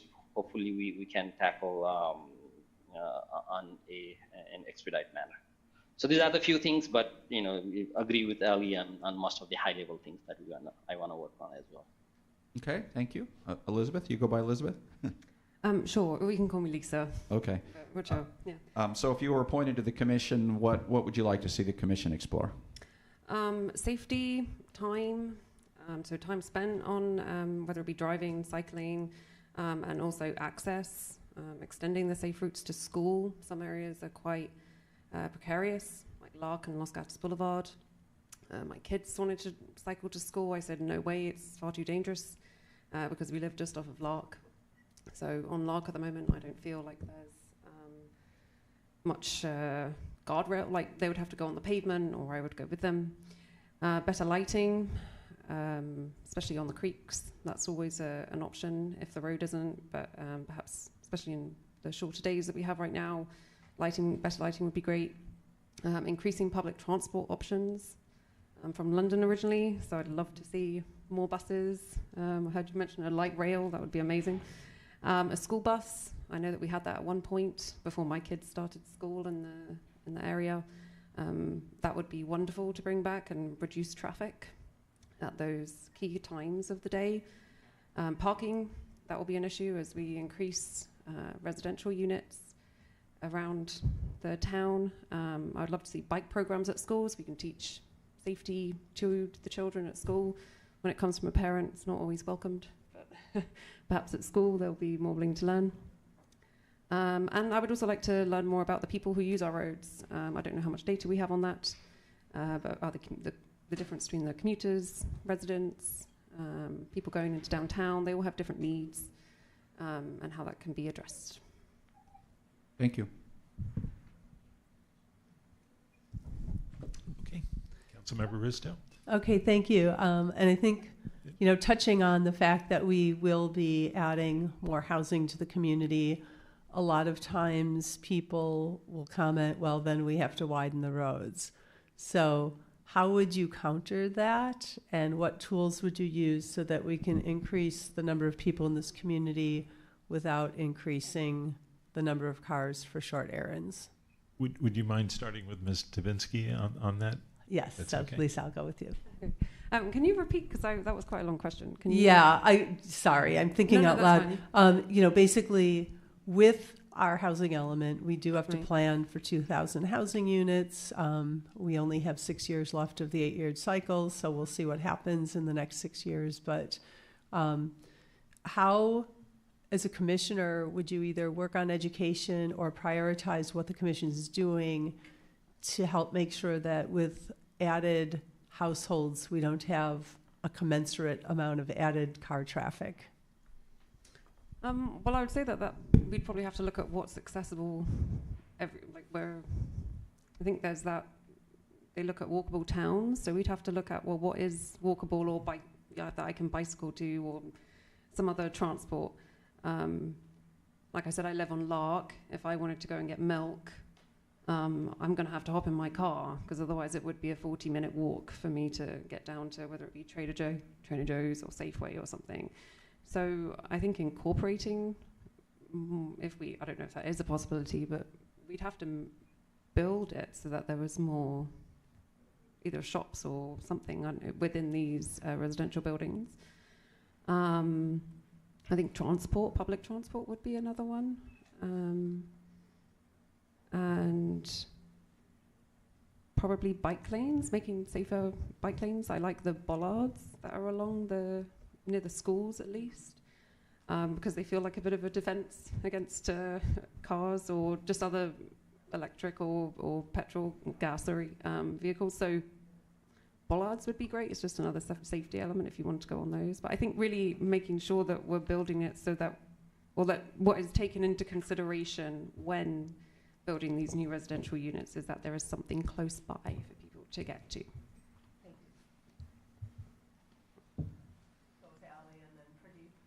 Okay, yes, I would definitely, of course, vote for public transportation in this situation. Aside from seeing the light rail come to Vasona Station, I'd love it if VTA won't step up, and they have stepped back. And I say this as a member of also the Community Advisory Committee to VTA, and I frequently speak up for the West Valley. They don't seem to know we're here sometimes. In any case, I'd love to see Los Gatos have its own shuttle, that would pick up folks from around town and take them to this light rail station that I like to imagine. Yes, I think that public transportation is the way to go. I think the state also has the right idea of putting e-bikes, making those more accessible to people. I think the state needs to step up with some with more laws to protect both the riders and the rest of us. If you've seen them popping wheelies down Santa Cruz Avenue, you know what I'm talking about. Yes, I would definitely focus on public transportation as a way to deal with increased housing density. Thank you. And then Pradeep, same question.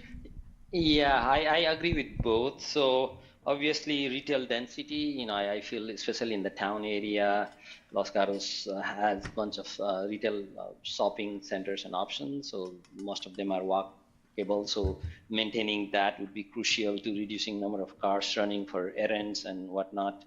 And also the ensuring that there's bikeway, walkway is crucial. And then agree with the intra-town transportation system. Like, I don't know how many of you went through that trolley that, the chamber offered the past few days. I think some sort of intra-town shuttle, if we could operate maybe, in the morning or afternoon based on when the high traffic time is for folks within town, it might elevate traffic issues. So those, I think, are the few things that we can tackle right away. Obviously, funding and all that is there, but hopefully we can explore into those areas. Great, thank you. Okay, Councilmember Badami, maybe you could address your question to Mr. Connell. I wasn't going to ask a question. I was going to make a comment, but you already mentioned the trolley that was running through town, and I hope everybody noticed it because it was so much fun and absolutely packed. So I have no questions. I'm just glad you noticed it. Thank you. I rode it a couple of times, actually, with the family. So I'll continue with you, Mr. Connell, since you're on the line. I understand that the Complete Streets and Transportation Committee is working on beach cut-through traffic, focusing on the safety aspect that high fire hazard days coincide often with high fire hazard danger from cut-through traffic.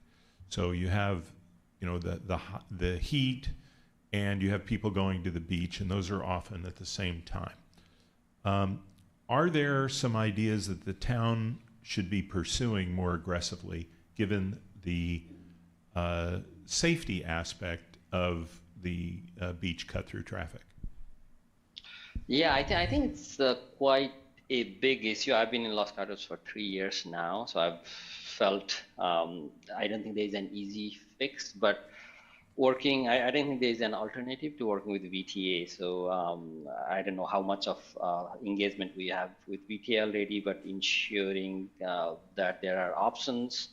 I think Ali mentioned about beach bus. So it looks like if that was happening in the past, maybe something if we can reintroduce, that would be an option. And also during the times, if I know it's a tricky situation, so the streets we can tell people not to drive through the town since they are public streets, but if we can designate certain times that you need passes to get into the town, if you are a resident, with something I would be interested in exploring. But again, I think it's a bigger issue that we should work very closely with VTA and maybe other rest of the towns like Campbell, even San Jose, and even Santa Cruz together, maybe form a working group, if not already, and then start tackling on a very high level strategically. Thank you. Ms. Tabinsky, do you want me to repeat the question? No, I think I've got it. I kind of echoing what the other gentleman said. I wish I had a magic wand and could tell you this is what you need to do to reduce the traffic. I don't know that I have that. My guess is that most of this traffic is out of towners, so not people who live in Los Gatos. So there's only so much that we can do to educate them on better routes to take. You can definitely put smaller measures in, like make something a one-way, or no right turn, no left turn, something like that. But I think that would end up perhaps annoying more Los Gatans than the out-of-towners.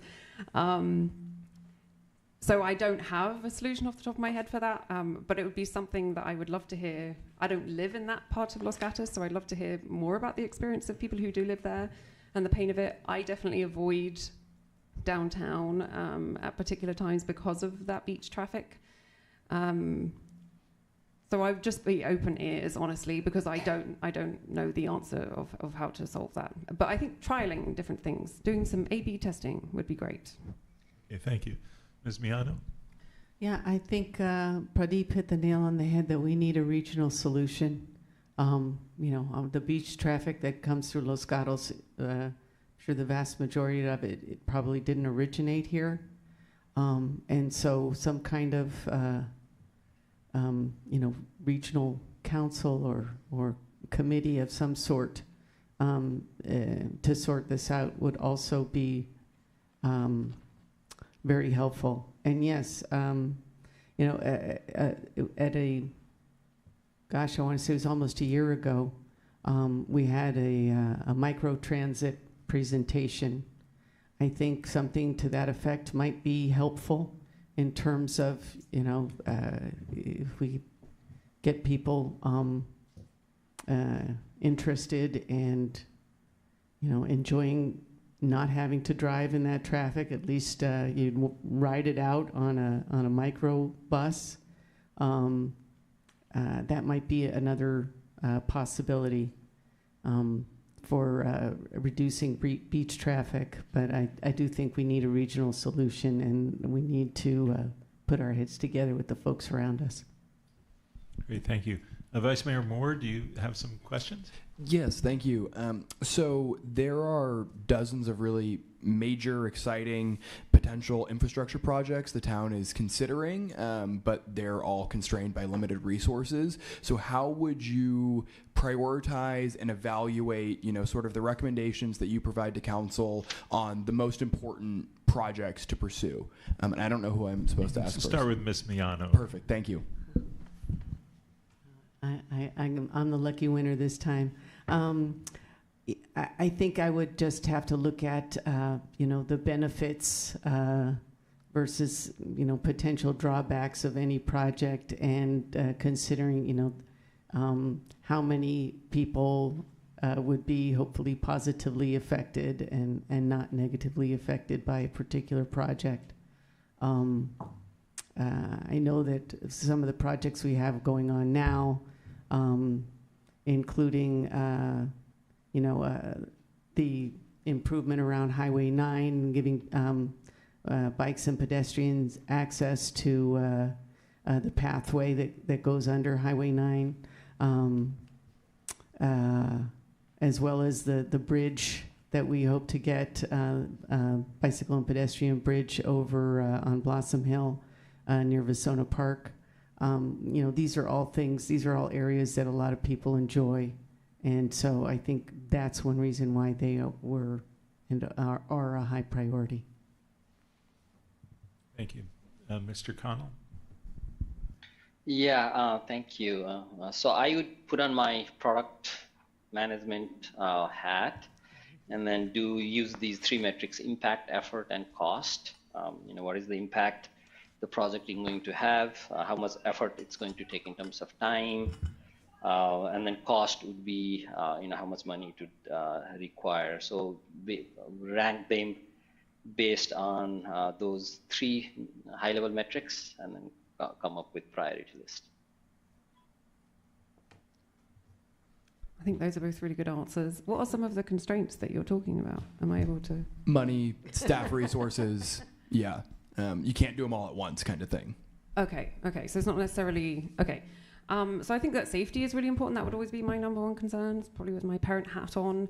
But really both of them had really good answers. I'm going to piggyback on them. They were good. Thank you. Thank you. I think we've reached the conclusion of the interviews for the Complete Streets. Thank you very much for your participation. And we will make some decisions toward the later part of the evening. We're going to take a short recess, 10 minutes, so we'll get back for sure at 7:30. And I think we probably have a little bit over an hour of more interviews and deliberations.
The next commission is the Diversity, Equity, and Inclusion Commission, and we'll ask that all of the applicants come up regardless of the particular position. So that would be Falake Phillips, Tuba Ahmed, Nora Russo, and Gordon Yamate.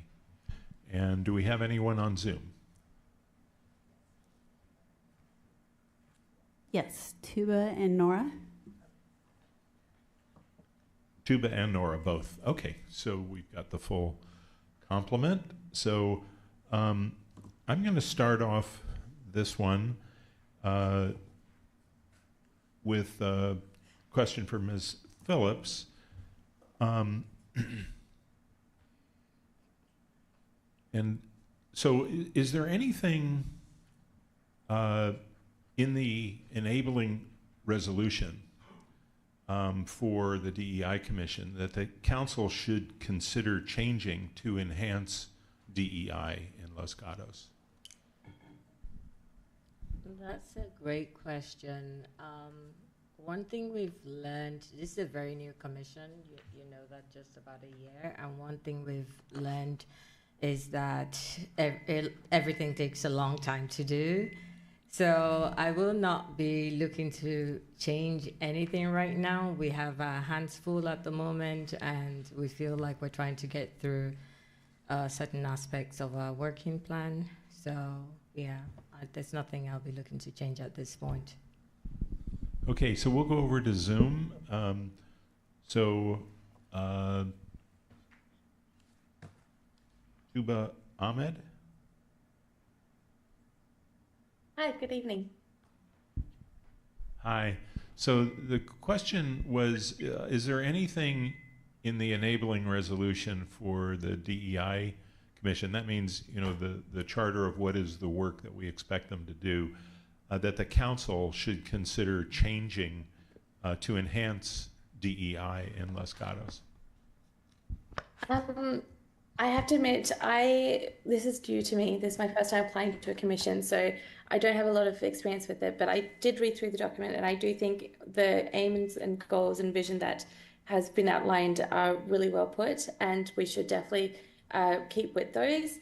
The only thing I would like to see more of is maybe more collaboration with other community leaders, even with different commissions within the city council, such as the library, the work that the library does, or even the art commission, things like that. So maybe a little bit more emphasis on that, but other than that, I think it looks pretty good. Okay, thank you. And if I'm mispronouncing your name, please correct me now before we do that all night. Oh no, it's Tuba. I know it's Tuba. Okay. Ms. Russo, are you on the line?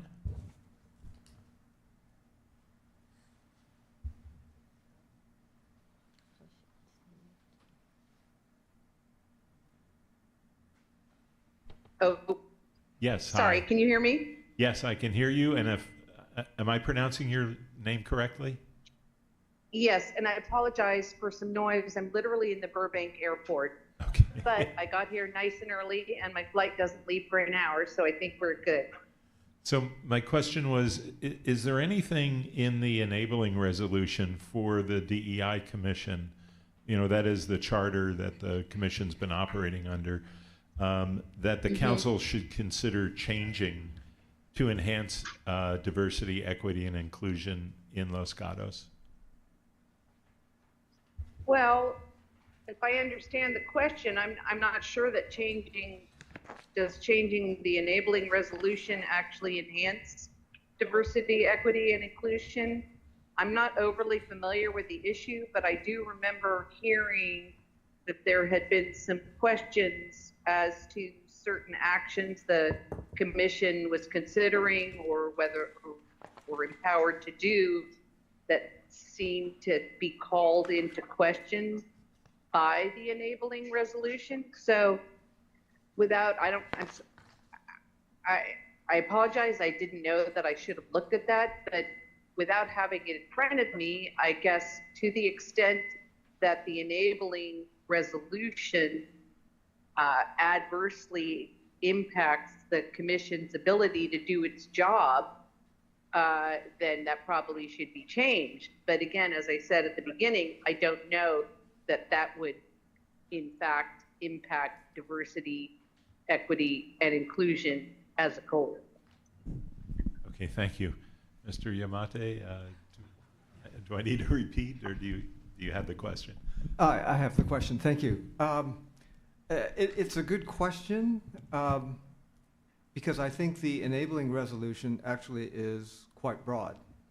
I think where we have found the most challenge is understanding the practices. Our role is certainly advisory, and we take that very seriously. And we're thinking about the best interests of the town, the community, and we want the town of Los Gatos to be a real leader in the DEI area. So what we are recommending to the council is really opportunities to kind of stand apart from what everybody else is doing and looking to do something that we think is meaningful for the town. And that relates specifically, a good example of that is our recent recommendation regarding restrictive covenants.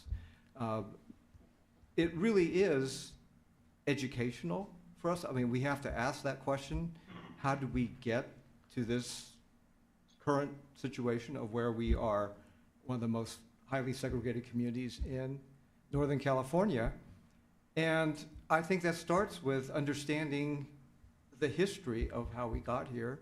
Restrictive covenants certainly are an item that has contributed to the reason why our community looks the way it does. I certainly have seen its effect in other communities where, the communities when they were first formed were actually designed to be a white-only type of community. And those covenants actually did a pretty good job in their day because it still exists today.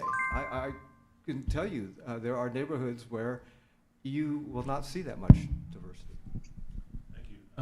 Vice Mayor Moore, would you maybe address your question to Ms. Ahmed? Yes, perfect. So what are some of the aspects of diversity, equity, and inclusion that you think are the most important for both the commission to address and for the town of Los Gatos more generally to address? That's a good question. Diversity it means so many things. To me, diversity is recognizing and valuing the differences in individuals. And I think we have such a great community. We have so much to offer. So I think as part of the commission, it's really listening to all the voices and making sure everyone is represented. I'm sorry, is that? Oh, okay, sorry. No. Does someone have a question? No, go ahead. Oh, okay. Sorry. So yes, I think it's making sure that we are listening and hearing all the very diverse community that we have, and listening to all the voices and taking in all the experiences and perspectives, and then making sure that we're using that to make informed decisions about our community, and to have not only social events and programs and educational programs, but also policies and regulations that can really help unify our community in that way. Thank you. Go to Ms. Russo.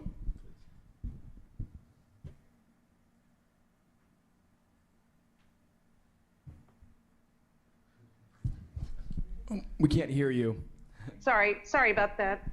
Again, I apologize for the noise. Try to find a quiet corner. First of all, I did want to circle back to the issue about the enabling resolution. And personally, I think that the role as an advisory committee to provide diverse viewpoints to the town council as it wrestles with the difficult issues facing our town is a perfectly fine agenda and mission. As far as Councilmember Moore's question goes, I personally feel that in today's political climate, there are those who view diversity different than how others view diversity. And I think the issue of the restrictive covenants is interesting. I've followed this issue closely, and I'm all for expunging these records that have the racially restrictive deeds. But we should all remember that restrictive covenants were not limited simply to issues of race. My own family was prevented from living in places in New Jersey in the 1960s because they were Jews. And I haven't seen word one about that.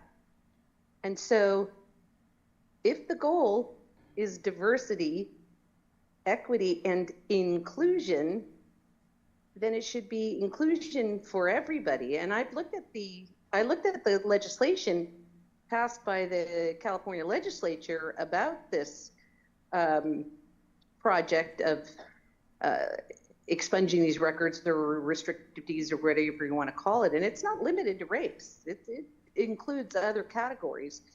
And so for my part, that's one of the things that I think I could help bring to this commission, which is inclusivity. It's maybe more inclusive than some people think it should be. Thank you. And I'm sorry if that makes people uncomfortable, but that is kind of how I feel. Thank you. You can go to Mr. Yamate if you want. If I understood the question about how we should be considering diversity, I think my answer to that would be that it's tied to any of the categories that are constitutionally protected. So it's racial, ethnicity, it's gender, it's all of those, age. The covenants, they're not. This is not an easy project that you just look for certain words and you're going to find a covenant that is discriminatory. How do you do that with some of the covenants that were never designed to be discriminatory? They look on its face as being fairly neutral, but they have, because of the way they have been interpreted by people, of being discriminatory. So you have to think about those in a broader context. Thank you. Thank you. I want to make sure I'm answering the right question. What was your question? It was what are some of the aspects of DEI that you think are most important for the commission and the town of Los Gatos more broadly to address? Okay. Thank you, Councilmember Moore. Personally, I want to make sure I continue to serve where I can on the commission, and to sort of make sure that we can work collectively and collaboratively and feel that the work we do does matter, and see how we can ensure that that we overturn resistance. One example is the racial covenant. I didn't think we could bring up some things here, but that is a really big issue. It's historical. And when we talk about some of the aspects of inclusion, this country was founded on the falsehood that there are different types of races. That is one way we really should look at why race is important when it comes to DEI. There is only one human race, and there are more ways that we can work together as a collective to understand the historical things that really drive us apart. Some affect some groups more than others, and therein lies the need to say where are the issues the hardest, where are the most vulnerable communities, even as we ensure that we are addressing the issues across board. In addition to, what we can do to make the town more welcoming, there's a lot that is already happening. I'm very proud that we actually got this off ground in the first place. I don't know how the council can shift about advisory, but DEIC is no easy work, and there's some things that we just need to do if we really want change. Thank you. Thank you. Councilmember Rennie, maybe you could start with Ms. Russo, and then we'll go to Mr. Yamate. Okay, and on the covenants, it is more than just race.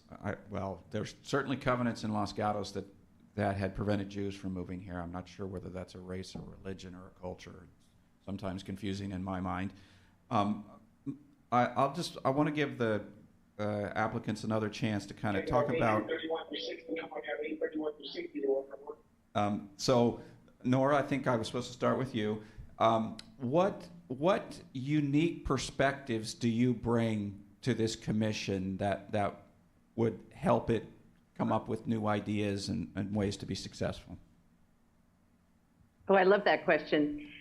Well, as you probably know, Commissioner Rennie, I'm a trial lawyer. I've been a trial lawyer for 30 years. So I do bring the sensibilities of someone who practices law and understands law. So I have that perspective.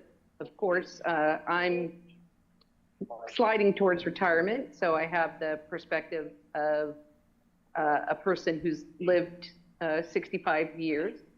So there's that. And of course, as a woman, I bring female sensibilities. As a Jew and the child of Holocaust survivors, I certainly bring that perspective. And I mean, frankly, I understand what it is to be othered. So I understand, I think, all too well, many of the issues that are examined by this commission by other communities who've been othered, for lack of a better word. I also think that because my own work also includes mediation, I'm a certified mediator. I am good at listening to diverse viewpoints and viewpoints where people have passionate views and helping them. I mean, as a mediator, you help people to solve their own problem. And I'm pretty good at that. And I think, I guess I'll close by saying this isn't so much a perspective, but the skill set that I have is that I am really a good listener. I'm an auditory learner, and I listen very closely. And I'm intrigued by what I saw one of the ongoing tasks of the commission is to conduct listening sessions with various communities to hear what's on their mind. I think that's fantastic. And Thank you. We're I gonna feel need- like I'd be good at listening and reporting that. Thank you. Sorry to Thank go you. on. No problem. You will have opportunity to answer some other questions as well. Yes, please. Okay, Tuba, same question. What kind of unique perspectives or skill sets do you bring to the commission? Thank you for that question. My personal experience, I moved to the Bay Area from Australia. My family immigrated to Australia, so I do understand the unique challenges that comes growing up in a country like Miss Rosa was saying, where you sort of feel like the other. So I do understand that perspective, but I was very fortunate to be brought up in a very privileged place where diversity was really embraced, and I felt included in everything. So I understand the importance of inclusion. Currently, I work as a program coordinator at a community center, a faith-based center in Los Gatos. And as a programs coordinator, I design a lot of programs and events for our community.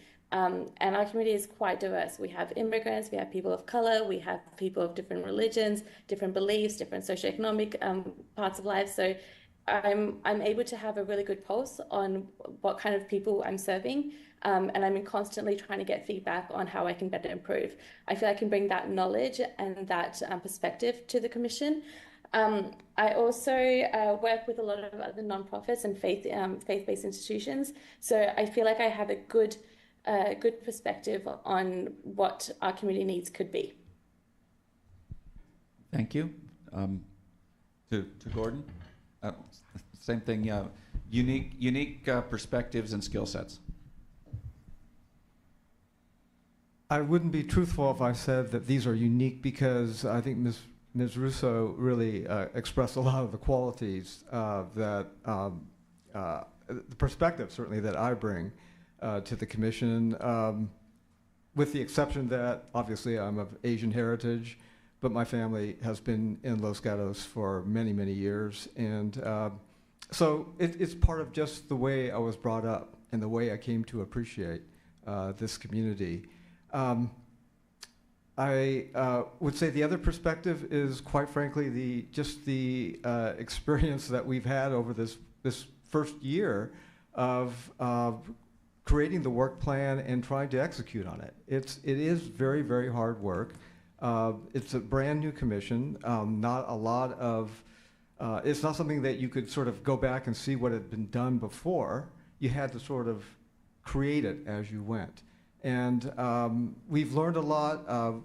We've learned maybe ways that we could improve or at least get ahead and keep things on a timely basis. That is, how do we agendize things? How do we are advisory. We obviously know that all of our recommendations may not be finally adopted or in the form adopted by the town council, but we really are looking to make this community much more welcoming to a more diverse group of individuals. Thank you. Falake, unique perspectives and skill sets. First of all, under this current or incoming political climate, I am going to need to be able to use my voice and the power of my voice even more. I am Nigerian immigrant. I went to university in England. I tend to see myself as a global citizen. I navigate up to 4 communities, starting with Los Gatos, the Nigerian community, the African immigrant community, and with intention to learn as much as I can the African American community. All of those allow me meet different people, hear the needs, hear the issues, meet with people where they are, and to try my best to see where I can be of help. The unique perspective might be being that outsider looking in and being able to, as much as possible, to be as fair as I can, knowing that I navigate different communities and see myself as a global citizen. I am a mother. I have a little one here.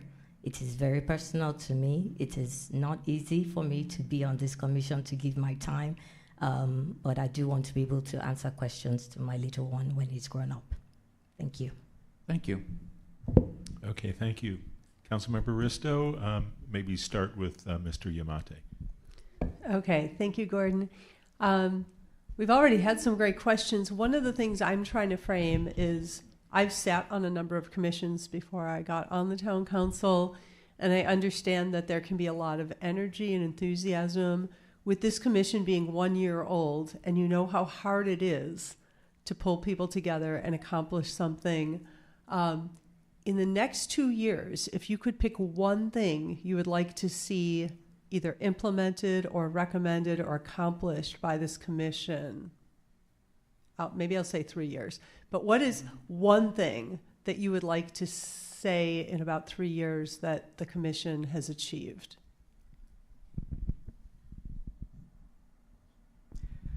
It's hard to measure what we do as a commission, because it is in many ways subjective. A lot of the objective criteria that might exist, census information, is doesn't really comport to giving us guidance or an indicator of progress that we've made. But I would like to think that we will have moved the needle to creating a community that is a little bit more aware and appreciative of these issues, a little bit more tolerant in that respect. I would like to see just more diversity, racial diversity from my standpoint, which is the most evident. I'd like to see that take place in the town of Los Gatos. I'd like people who live and work here feel that they are welcome here, that they are welcome, that we want people in this community with diverse backgrounds, and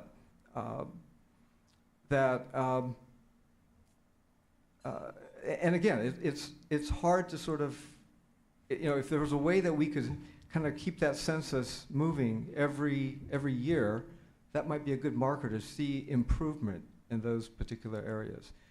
That's hard for us because it's a 10-year process, or it's done every 10 years. I don't think anybody on our commission purports to be an expert on DEI, but I think we all share really the same values, and they are important to the way that we conduct ourselves, how we want our community to conduct itself, and hopeful that we can make a positive move in that direction. Thank you. Go to Ms. Phillips. Well, one thing I hope that we're able to do in the next 2 to 3 years that will truly be empowering, educational, bringing community together, bringing outsiders in so that we can truly show that we're welcoming, would be to, and be really culturally responsive, would be to have an additional town event in the form of a global arts and culture festival of some sort that really appreciates and amplifies, visibly amplifies, different ethnicities, different cultures, wonderful arts from, different backgrounds, just wonderful ways in which we can truly learn together and share knowledge and gain knowledge together and break cultural silos. People are not aware of another culture, so to speak. They're not crossing over because it's a largely segregated country in many ways and town. And so how do we help that in ways that are educational, engaging, interactive, and fun? Something that people can look forward to. The other thing I hope that I can be a part of is in the area of affordable housing. Whatever help that I can be, that I can provide within the commission or the housing element work and the next steps from there, and how the DEIC can be a part of that. We are a part of that anyway, in some ways, in some of our work plan. That is one area that I hope that I'll be most helpful as well. Thank you. Great, thank you. Maybe go to Ms. Ahmed on the line. Okay, Ms. Ahmed. I like to implement change slowly and using smaller steps. So 5-10 years, I hope to build the momentum to achieve something great. But in the meantime, something that we can start off with, something I've seen in my line of work is a lot of people who are outsiders tend to stick with people who they know and don't step out of that comfort zone, or they don't feel like they are welcome to go integrate fully into the communities that they live in. Their communication with the neighbour is the extent of the engagement with the community. They don't really participate in city council meetings or even town events or things like that. So I would really like to host events and have that bridge where we can reach out to them and make them feel welcome and create those opportunities and those spaces where they do feel and come engage with us, and learn more about what the council can offer them, whether that's in terms of resources, or even, in help in other aspects of their lives, or whether it's whether it's just seeing how they can benefit by living in a community that works together rather than living in their own silo. So I do feel like maybe we should focus on that and and implement like an equity-focused outreach programming, so we are ensured that the underrepresented voices in Los Gatos are heard. Thank you, Tuba. And Nora, last but not least. Yeah, thank you very much. And first of all, I'm literally on my plane, and I think I have to turn my phone off, so I'm going to be really short and sweet. And I'm sorry that I won't be here for the remainder of the questions.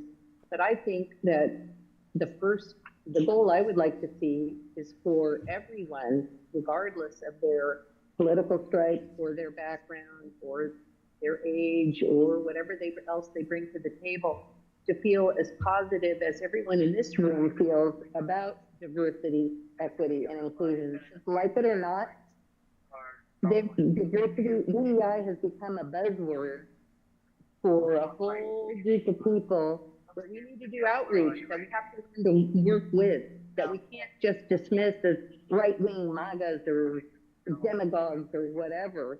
So I think that would be a good goal. And I'm very sorry, but they're yelling at me and I have to go, but thank you all for your time. And I hope I'm not shooting myself in the foot by leaving the meeting, but I respect the process and I appreciate the opportunity to be considered. Thank you and bye. Thank you so much. Thank and you. have a safe flight. Yes, safe travels. Councilmember Badami, maybe you could start with Ms. Phillips. Actually, I'm going to pass. It's been covered very well, so thank you, everybody. Okay, thank you all. Then I think we've concluded. I didn't miss anyone, did I? No. Okay. So thank you very much. Okay, we have our last commission that we're going to consider this evening, and that is the Community Health and Senior Services Commission. We are, I believe, the individual withdrew from that, so we're not going to consider that. So yes, so if Ms. Gore, Becky Gore, Eleanor Yick, and Gregory Gentile, did I get that? Gentile. Boy, I really messed that up. I want to give you a lesson in Italian. Thank you. Thank you. Not tonight. I'll get it right next time. Okay. So on this one, I think, why don't we start with Vice Mayor Moore? And do we have anyone on the line? We have Eleanor on Zoom. Okay. And Ms. Gore? She did not confirm. Okay. So that sounds good. Vice Mayor, would you please start with Mr. Gentile? Absolutely, thank you. So just in the title, it is clear that the Community Health and Senior Services Commission has a sort of wide range of things that it covers. What are some of the things that you think are the most important for the commission to cover and pay attention to in the next couple of years? Well, focus in on isolation and loneliness of seniors. That would be my priority. Sir, would you mind picking up the mic? That would Focus in on isolation and isolation and depression of seniors. I think that's one of the biggest problems we have. If we're going to look at and try to help seniors move into their the next stage of their lives, I think we need to make sure that they are living healthy and vibrant lives as best as they can. And the worst thing that they can have is a isolation or depression. And ultimately, many seniors, as we all know, lose a spouse, or they have financial problems, or they're placed in a position where they become shut-ins. And I think it's important that we address that. And I know that in the next 4 or 5 years, there'll be 30% of us, and I am a senior, who will need that kind of help. And I think that's something that's very, very important to address. And I would suggest, if I'm fortunate enough to get on the commission, is to have some kind of a senior questionnaire go out, and also have some kind of a seminar addressing seniors, and maybe have a commissioner do one of those seminars. I think it would be helpful. Thank you. Thank you. So we can go to Ms. Yick. Thank you. Good evening, commissioners, and thank you for the opportunity to participate by Zoom. Otherwise, I would not have been able to come tonight. In terms of the Community Health and Senior Services Commission and Commissioner Moore's question, we've been very focused, of course, on the implementation of the Senior Services Roadmap. I think we do need to always remember that we are the Community Health and Senior Services Commission. And in our last two meetings, we have brought up community health specifically, even though it is interwoven into the senior roadmap, but community health is much broader. And we began our discussion and have come to a semi-conclusion that we need to focus on, in particular, caregiver support and mental health, the availability of mental health services in our community. And it's interesting, as part of the caregiver support discussion, we actually also discussed senior loneliness and isolation. So it looks like Greg and I are on the same page, although we've never spoken. So I see us as having the time now. We've launched an oversight of the Senior Services Roadmap, and I think we've done a good job on that. But now we can specifically begin to look at some other areas that we haven't addressed, at least in the last year. Thank you. So Gregory, would you like to elaborate on anything particular in your application? We've all read your application. Anything you'd like to highlight or add to? Yes, I would.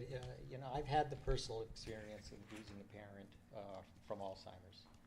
And that was and that was a very difficult process to go through. And my family was a little different because there was a huge family group around my mother when she was sick.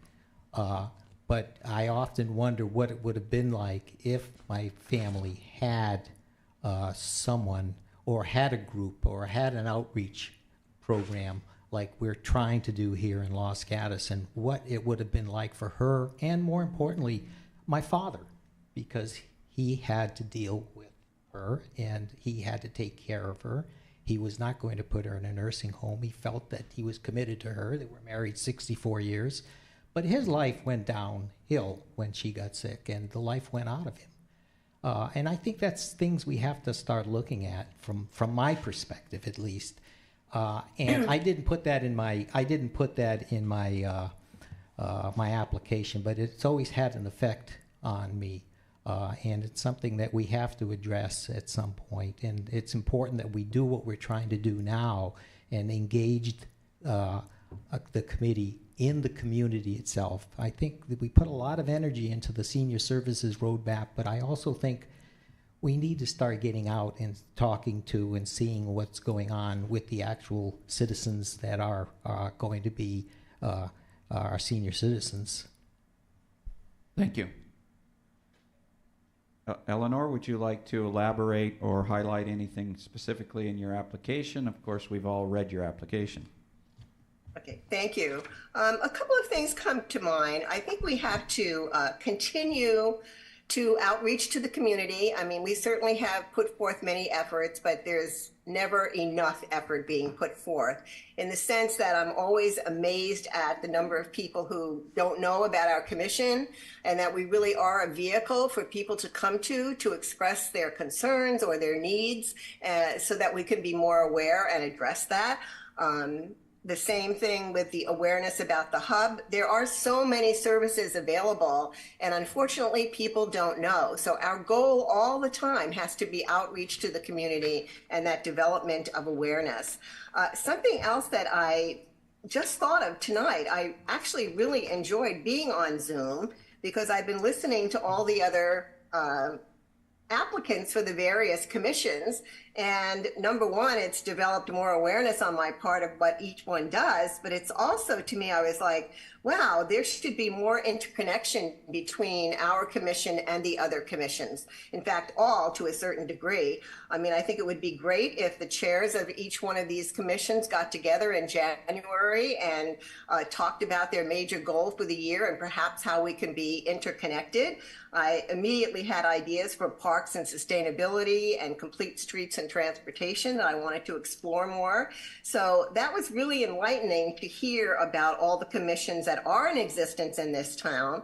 And again, I think I'm representative of many people that I don't know about all of these things. So again, that access to knowledge. And I think, our commission has tried to do a very good job at this, but we need to continue to do more and more. There's just you've never reached a point where you've done enough, because there are always vehicles to get the information out. So that's what I would add to my, and I would like to add also that I have thoroughly enjoyed being on this commission. We have a group of dedicated people. I think we're all seniors, of course, and we're all committed to the mission, and we want what's best for the seniors in our community. Yep. So it's a great group to work with. Everybody does their share. Thank you, Ms. Yick. I know it's hard to watch the time on Zoom. Yes. Councilmember Risto, you can start with Ms. Yick. Okay. Actually, Ms. Yick, you made a comment earlier that I was thinking about, and that I'm having a hard time hearing you. Okay, can you hear me now? Now I can hear you. All right, yeah, I forgot. It sounds loud in here. The commission being community health and the commission being community health and senior services, what I think about is we do have a growing group of seniors, heading toward 30%, but that means that 70% of the population are not seniors. And when we talk about community health, how can you use your lens on what seniors need to also think about the broader community? And I'll give you a quick example. One of the things I think about is if seniors are eventually going to not be driving as much, maybe public transportation is important. That's also true for people that don't drive yet or choose not to drive. Or if we're looking at seniors having decreased mobility, well, that can happen at any age, and somebody pushing a stroller has the same issues as somebody rolling a wheelchair. So can you give me an idea, like one or two examples of something from either the senior roadmap or something that the commission has focused on for seniors that will be of broad benefit to the entire community health? I think I understand your question, but let me try to rephrase it so that I'm answering it correctly. Are you asking how do we best approach that group of people who are technically not seniors, but are certainly impacted by or involved with the senior members of our community? Am I getting your question right? I was actually thinking about the community health across the entire community. So how do you take the lens that you've got on senior services and broaden that for the entire community as this work goes on? Well, as I mentioned previously, just the last two meetings of the CHSSC, we actually looked at our mission again and clarified that we are the Community Health and Senior Services Commission. And what does that mean when we're talking about community health? It's not just the senior services, it's the health of the whole community. And so in our work, we need to be sensitive to the fact that while indeed we might end up as a community with 30% of a population of seniors, 70% of those people are not seniors. So we need to broaden our approach when we talk about community health. I mentioned specifically about the caregiver support, and in that aspect, we were talking not only for those specific people, the seniors who might need that caregiver support, but the people who are giving it to them, because statistics show that so many families are providing that support system or those caregiving needs to the senior. And how does that impact that family? Yes, it directly impacts the person who is providing the services, but it impacts everybody in the family. And I speak from experience there. My mother dealt with Parkinson's disease for over 20 years, and my sister and I initially provided all the support for her until we were unable to do that and then we needed to rely on others. But it was always a family involvement. You know, we're not just talking about my mother, we're talking about all of us and how do we best provide and also, quote unquote, take care of ourselves in the process so that we can still be with our families and, you know, providing for all of those needs that are in the family. I think it's a perspective that you have to keep in mind, that when you're talking about community health, you're talking about the whole community. When we're talking about mental health, we're not just talking about seniors, we're talking about all members of the community and access to that. Thank you. It may not be obvious about the timer, but we're trying to stick with the 2 minutes. So I see that, so I'll do a better job. Okay, no problem. Gregory? Well, it's hard for me to add any more than what she stated because she's Eleanor's correct. We need to focus in on the other side of the equation, and how do we get the other side of the equation involved? That is that 70%. Some of them are students, some of them are adults with other issues that are going on in their lives. I like the idea of that of a senior center, which I know we're not going to get a quote-unquote senior center, but we are going to have a new adult center, and integrating the adults and the students and the seniors together, to me, I think is a marvelous idea. We need to do that. It would be nice if there's a way we could do that before we have that center. We could have a fair, a health fair or some kind of fair where we could bring together all those demographics and hopefully get more awareness on each side, because I don't know if our students really are focused on what senior citizens are going through or what they will go through. Perhaps their parents do or will because they're parents and they're older, but I think it would be good to get student involvement in this. I think it's really important to do that. Thank you. Councilmember Badami, you can start with whoever you want. Actually, you guys covered it really well, so thank you very much. No more questions. Thank you. I have no further questions. I've had the opportunity to listen to this conversation, so I think we are, we're done, right? Thank you. So thank you very much. You're welcome. Both of you for participating, and we will move now to the next part of the agenda, which is to make an evaluation and to vote on these. So are we ready to pass out ballots? Yes, Councilmember. Vice Mayor. Thank you, Mayor. So just one clarification question on the DEI Commission, because I know this is still new for all of us. So on the intro page to our packet, it says that one candidate qualifies in 2 categories, but I don't see that appear on the other page. Is that accurate? Could we fill all 3 spots is my big question, I think. Yes, Tuba had indicated that she is an employee for a nonprofit, and that nonprofit is within Los Gatos, so it would constitute a Los Gatos employee. Okay, great. Thank you. Although she didn't indicate that on her application, it was implied. Got it. Okay, thank you. Good question. Okay. Do we need to make any modifications to our ballot form before we? We indicated that on the ballot. Okay. So we will, at this point, be distributing the ballots to all the members. And I'd just like to remind you that it would take 3 or more votes to make an appointment. In the event of a tie, a runoff will be held. In the event of an unbreakable tie, the council may determine an alternate method or selecting an appointee or direct the clerk to re-advertise the vacancy. If there isn't a majority vote for all open positions, then a second ballot will be distributed to each council member with all other names blacked out that will be voted on.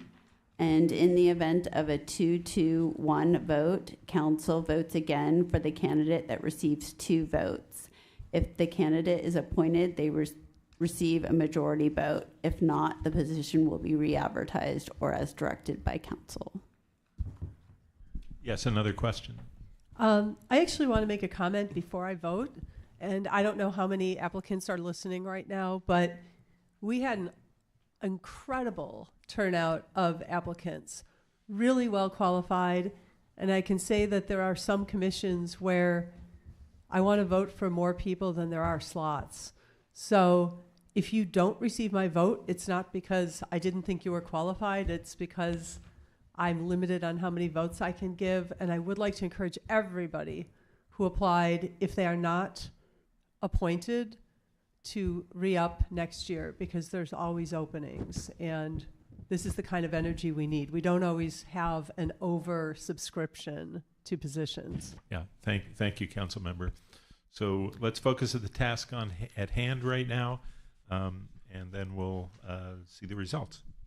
And then I'd just like to remind you a recap of the meeting that we had 5 applicants that interviewed for the library board, and you can appoint up to 2.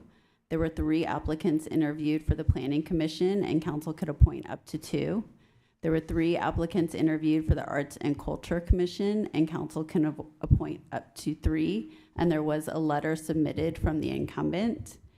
There were 2 applicants interviewed for the historic preservation board, and council can appoint up to 1. There were 5 applicants interviewed for the parks and sustainability commission, and council can appoint up to 2. There were 3 applicants interviewed for the Complete Streets and Transportation Commission, and council can appoint up to 3. There were 4 applicants interviewed for the Diversity, Equity, and Inclusion Commission, and council can appoint up to 1 for a Los Gatos business owner or employee, 1 for a nonprofit employee, and 1 for a Los Gatos resident. And there were 2 applicants interviewed for the Community Health and Senior Services, and council can appoint up to 2. Upon the completion of the appointment process, council may direct the clerk to re-advertise any open positions.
We're ready to make the announcement if you're ready.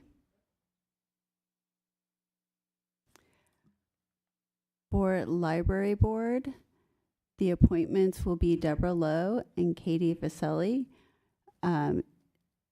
Deborah Lowe got a unanimous vote from all council members. Katie Vaselli received 1 vote from Councilmember Rennie, 1 vote from Councilmember Risto, 1 vote from Councilmember Badami, and 1 vote from Mayor Hudis.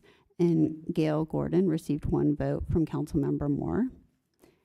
For Planning Commission, the appointment will be Kendra Birch and Rob Stump. Rob Stump received 1 vote from Councilmember Rennie, 1 vote from Councilmember Badami, and 1 vote from Mayor Hudis. Kendra Birch received 1 vote from Vice Mayor Moore, 1 vote from Councilmember Rennie, 1 vote from Councilmember Risto, 1 vote from Councilmember Badami, and 1 vote from the mayor. And Kyle Bonhagen received 1 vote from Councilmember Moore, Vice Mayor Moore.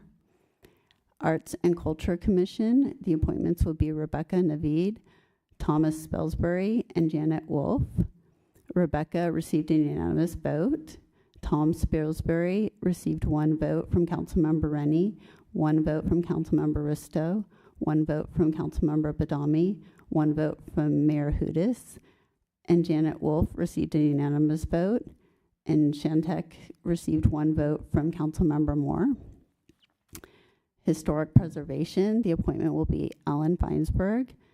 He received 1 vote from Vice Mayor Moore, 1 vote from Councilmember Risto, 1 vote from Councilmember Badami, 1 vote from Mayor Hudis, and Susan Branch received 1 vote from Councilmember Rennie.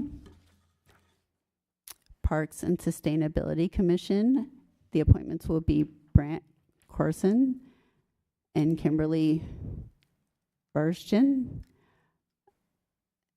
Branch received 1 vote from Councilmember Risto, 1 vote from Councilmember Badami, and 1 vote from Mayor Hudis.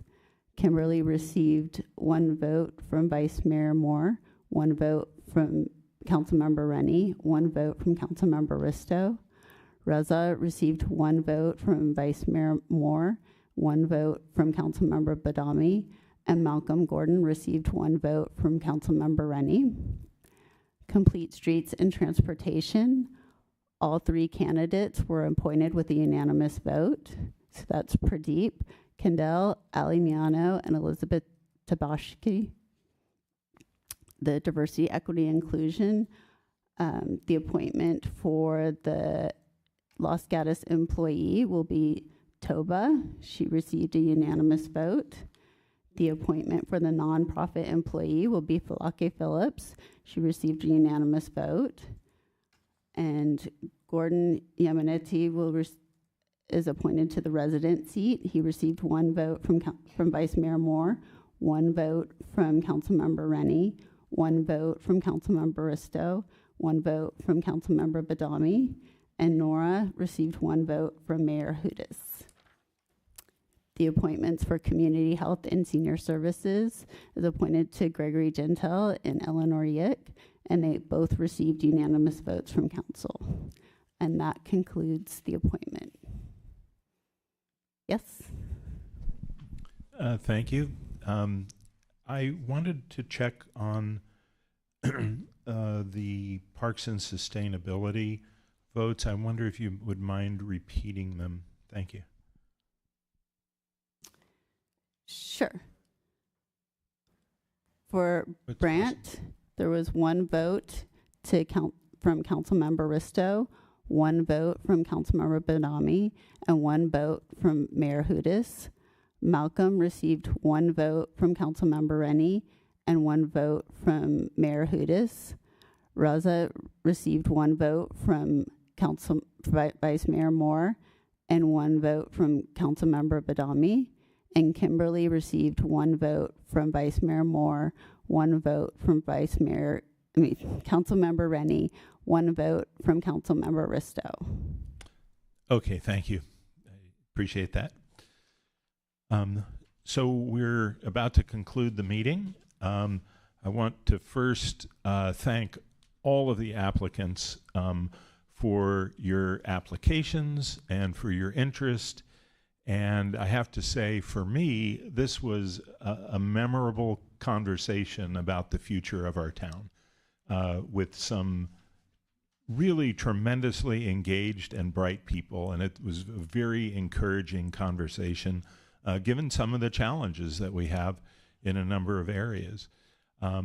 As Councilmember Risto stated very well, there are more great people than there are opportunities on our existing commissions, but that may change.